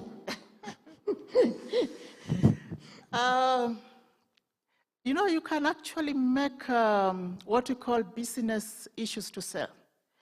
You know, like work we did with Red Cross, whereby we created what we call,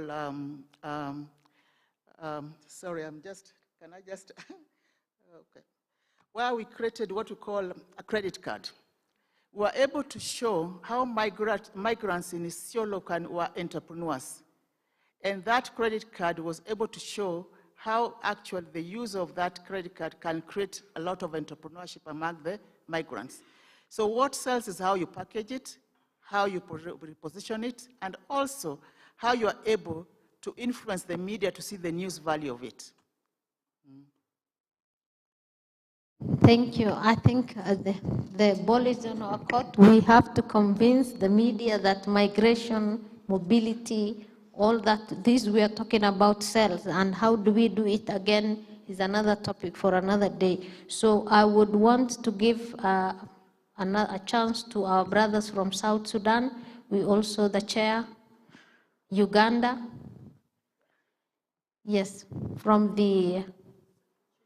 Save the Children. So South Sudan first, then Sudan, Uganda, and Save the Children. Thank you, Chair.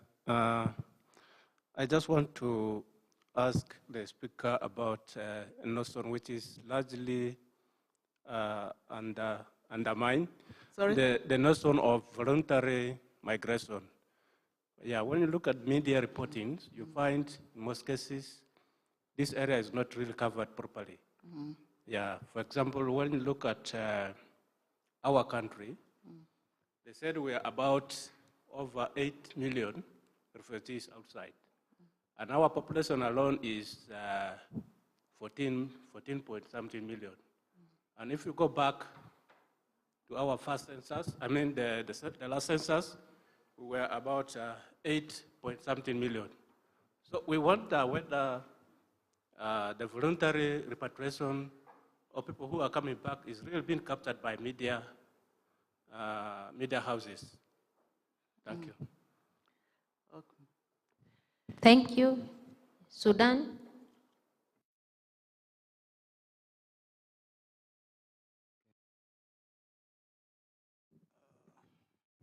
I just wanted to shed more light on media goes with what sells. And, and the experience of Sudan is media goes what sells, and in the negative way, rather than balancing it according to the reality on the ground. So is it just the training is enough to change this kind of mindset of media, or there are other alternatives also to be used? Because this is becoming like a big problem.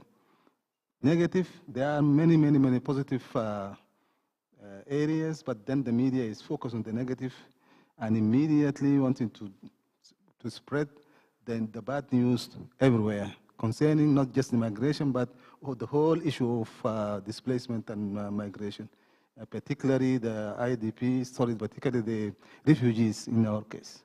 So my question is just the training. That was the answer now. But then there are other alternatives, because this is becoming a very big issue, at least in the experience of Sudan. Thank you. Thank you, Commissioner and Chair. Positive media mindset. So Uganda, you had a question, Dr. Zahra, then Save the Children. Yes, thank you very much, Madam Okello. My question is with regard to the new media. From your discussion, I sort of felt that you are focusing more on the traditional media, and yet media has evolved to include the new media, which has the potential to disseminate information very fast to big groups of people, very diverse, and also with the likelihood to share misinformation. So how do we bring on board this new form of media, which is very influential and persuasive, and if not well harnessed, can have the potential to counter the gains that have been made in positive migration? Thank you. Thank you, Dr. Zahra. Save the Children. Thank you very much, Rosemary, for that good presentation. My question has been asked by, I think, Sudan and Uganda in many ways, but I'll still ask it. The critical role that you say media plays towards changing the narrative. My question would be especially regarding the social media. We have had information is transmitted by anybody very fast and to anybody who can access it. How are you able to take care of this bias, and just how accurate is this message with regards to those that want to consume it? That's what I would ask. Thank you. I think that those are 4 questions, Madam Rosemary. Do we have any other question? Yes, Professor, go ahead. Thank you, Excellency. Just want to raise the role of media. I think instead of the role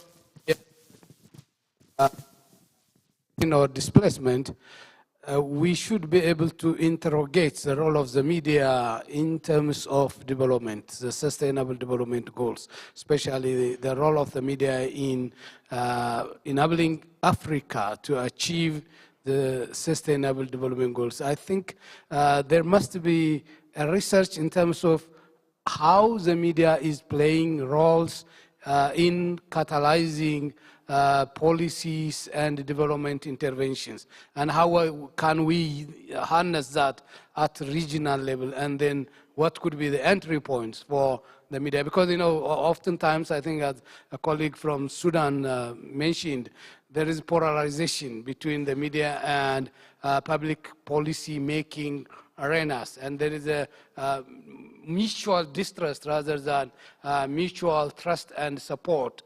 How can we really use media for sustainable development goals? And then I think that will be clear when we sectionalize it into the role of the media in migration.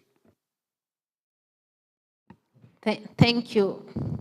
And refresh the professor's word. I think there is an endemic mistrust between the media and the general public, and there are a lot of phobia when it comes to talking with the media on on major issues. With those many questions, Rosemary, we would want you to respond as we conclude our program for the day. Okay. Talking about the numbers and statistics of voluntary migration back to South Sudan, and also the census, this is where we say that public policy play a critical role in, especially when it comes to statistics. The government of South Sudan, when they report the numbers, are they reporting in a way that the media are also involved? When they give the statistics, is it a one-off, or is it a continuous, or is it a narrative voice that says that out of the voluntary migrants that have come back, 8 million who came back, so many were women, so many were children, so many were men, the experts, give the faces behind those numbers and facts and figures, and also the voices. Allow those voluntary migrants to speak about their experience of coming back so that they can be able to communicate and connect to the community and also the people of South Sudan. So this is where we call the press releases, but also the media strategy of reporting those. So it's not one-off. When we report that, we say, what our media strategy in ensuring that the voluntary numbers, figures, and facts and figures are given visibility in our media houses. Does that answer your question? Great. And also that the media goes for what sells is how we package it. Everything sells. Even breadcrumbs can sell, so long as how you cover it as a main story in the media. And so it's how we package it. So using the media effectively can be able to be critical to even sell your story. For example, like now you are seeing the famine.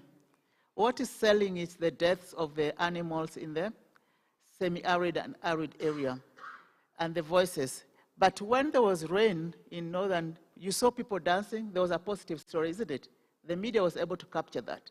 Social media was able to report it by today, that there was rain and people were happy and dancing about it. It changed the narrative.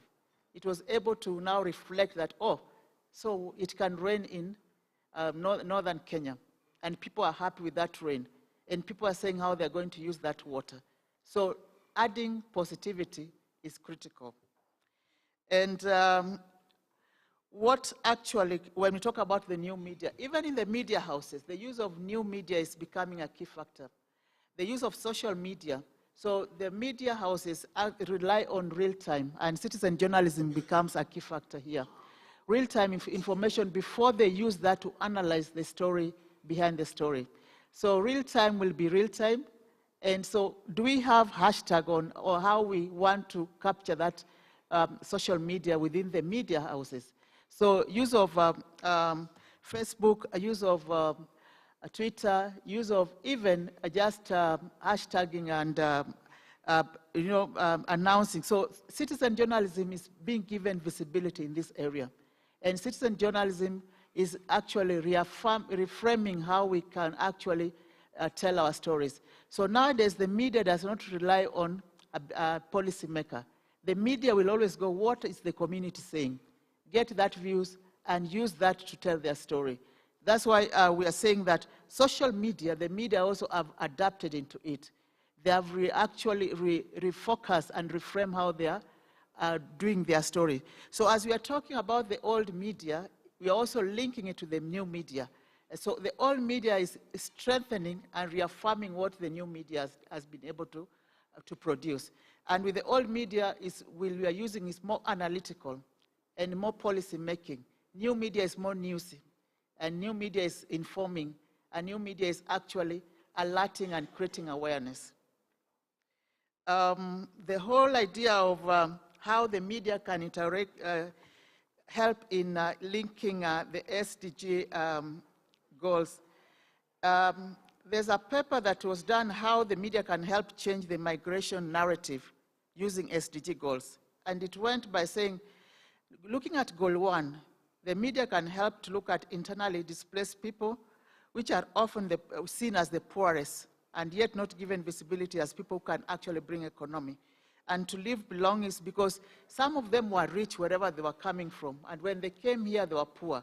But nobody cares to adapt their knowledge on how can they actually use that knowledge of having been rich in their country to address the poverty they're experiencing. So the indicators and all the indicators that in SDG Goal 1 up to 17, the media can still refocus the migrants' voices in that.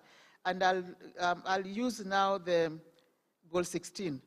The media actually can be looking at the total migrants in the world. And those migrants, some of them are voluntary, some of them are forced, some of them are conflict-related. How do you refocus that? with especially 11.8 million people by 2017 being migrants. How are these facilitated, especially recruited as IDPs by armed forces? How can the media report that using the indicators of SDG goals? And then goal 17, where you're looking at partnership. How can the media also help the absence of migrants' voices become also intensely covered when we look at reducing partnership, like now the COMESA is here, the AU is here, the East Africa community. What is it that this regional integration and partnership is doing about migrants workers and the policy outcome? Can the media be reporting on a now everyday basis? And so again, using those indicators, as Professor highlighted, will be key on holding our government accountable. When they go and report, and we want them to say, what was their messaging on migrants? The media can just say, oh, Uganda was able to say that they were able to actually address these issues around migrants, but they didn't give visibility to them in their budgeting and resourcing. The media can help in holding the government accountable when it comes to those issues. Thank you. Thank you. Thank you. Let's put our hands together for Rosemary. Thank you, Rosemary. I think that was enlightening, which is good to hear this from you as an experienced media expert. It is good to hear from our participants and from member governments and institutions on what they think about the media. I think that is another discussion that we need to take forward, and we would allow you to go back to your seat. And thank you very much. I hope you would be with us for the next coming 2 days so that we are able to have one-to-one discussion with you on the issue of media and, positive media mindset. With that, I would want to hand over the mic to Rachel to take us through on what next. With that, I am handing over my,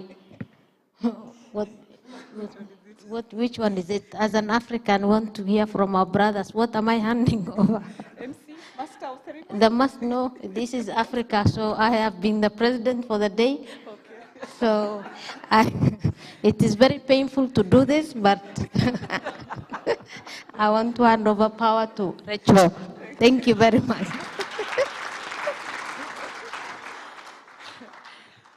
Dr. Fatima, thank you so much. And as I accept that power, I'm not going to, I think I'm in a transition government right now, and I'm going to transfer that presidency to the next MC for tomorrow. And I would just like to announce that so that we are prepared tomorrow. But first, thank you all for the very, very intense and very, very participatory sessions that we had. We appreciate your commitment to be here with us all through, including those who are joining us virtually. We really appreciate the time that you have taken to go through with us in the various presentations, the various discussions and moderations. So as to prepare for tomorrow, we want to ensure that we maintain time, we keep time, and we have sufficient time for discussion and presentation. First, I would like to announce a few changes for day 2. One, Madam Lucy Daspaka will not be able to join us. She had some commitments, and she gives her sincere apology. She definitely will keep abreast with everything that is going on, and she greets you all from Uganda, the land of bananas.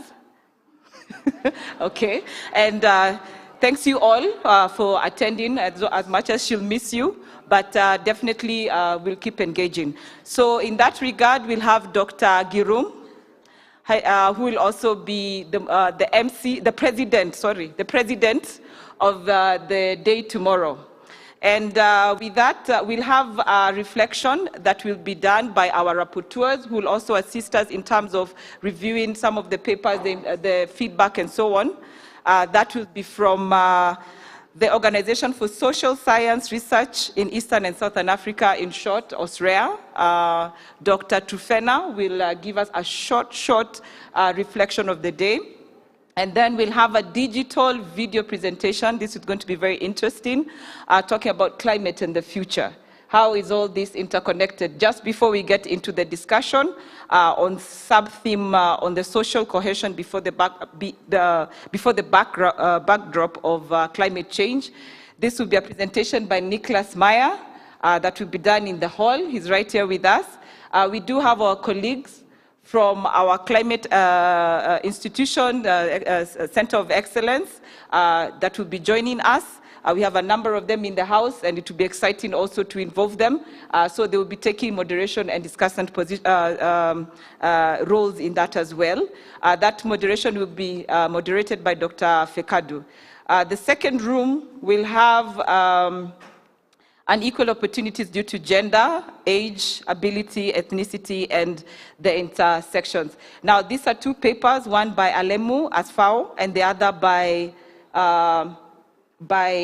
Santa Justine, who will be presenting parallel in the rooms upstairs. We'll have the moderation for room 1 by Dr. Fred Ikanda. He's right here from the Kenya Institute of Migration. And, sorry, from the University of Maseno, And then also we'll have our colleagues, Charles Obila. We'll also have Ethiopian Human Rights Commission, Mr. Eshine, and also a representative for South Sudan. The second room, we'll have Dr. Iklas Noah from the Afad University for Women. Instead, we'll not have Lucy Daspaka, but we will have a very able Dr. Kebede. We felt that that representation was actually not very well represented in terms of representation of gender. It was only women, and we felt that we need to have the perspective also from our brothers who are also important in terms of their views and opinions. So that presentation paper will be done by Santa. They'll definitely have the plenary of each, 1 hour each. Which will have the rapporteurs who will report back. As we can see, sometimes the rapporteurs depend also on the discussants and moderators, but we do have them identified there. Then thereafter, we will have the lunch break. We are going to have a little bit of change in terms of setup. So our lunch is going to be on the ground floor and not on the same floor upstairs, but we're going to have it on the ground floor. We also have to change a few of the setup here, so when you come tomorrow morning, there'll be a little bit of change of setting. After lunch, we'll have the presentation by Laura Young, who will do it virtually. Jacob, our colleague, will moderate the session and also be joined by Devota Nue, from the Refugee Law Project, and also be joined by Damaris from the Kenya National Human Rights Commission. It's not indicated there, but we feel that that's an expertise that will be really good in terms of discussants, as well as member state from Djibouti. That topic is right in the program there. The second is on participation in social cultural life. That is on the second room. That will be presented by Dr. Abel Zambona. He's here with us in the room. And the moderators will be from the Danish Refugee Council, Ayla Bonfili. You'll really forgive us for not pronouncing them well, but as we continue to talk and get familiar, we'll pronounce them properly. And discussant is Jafeth Kasimbu from IGAD, Ephraim Getnet from ILO, and a representative from Kenya. And the third room will have a presentation also on social and cultural life, justice and decision making. This is a paper that will be presented by Amos Otieno. Dr. Gabriel Lubale from the Kenya Institute of Migration will be the moderator. We have a slight change there. We'll have Teresa Ding, a colleague also from IGAD, that will be a discussant. And also we'd like to confirm with Mohamed Kula from the National Commission, Refugees and IDPs. If it's okay with you, please, you'll join us as a discussant. We'll have a regroup and then plenary, and after that, we'd like to request the researchers who are here, if you can upload your papers onto the portals, or can I call them the apps and the web, so that we will create the rooms upstairs for further discussions. This will enable those who have not been able to present. We do have researchers that submitted their papers who are with us here today, who would like to also have discussions. We have those that have presented and would like to have further discussions. So we'll have rooms available. We'll set them according to the themes, and we'll have somebody to assist in terms of moderation to enable that roundtable conversation and discussions. That will be between 16:15 and 5. But we encourage you to kindly visit the IGAD stand, the booth that is there. Please feel free to ask as many information that you want. Our colleagues will be there, as well as the GIZ. They've done quite a bit of an effort for the teams who have set up the booth, so we'd like you to visit. And we'll end the day by having a cup of tea. So I also welcome you to a cup of tea as we end the day today. Thank you very much, and see you tomorrow.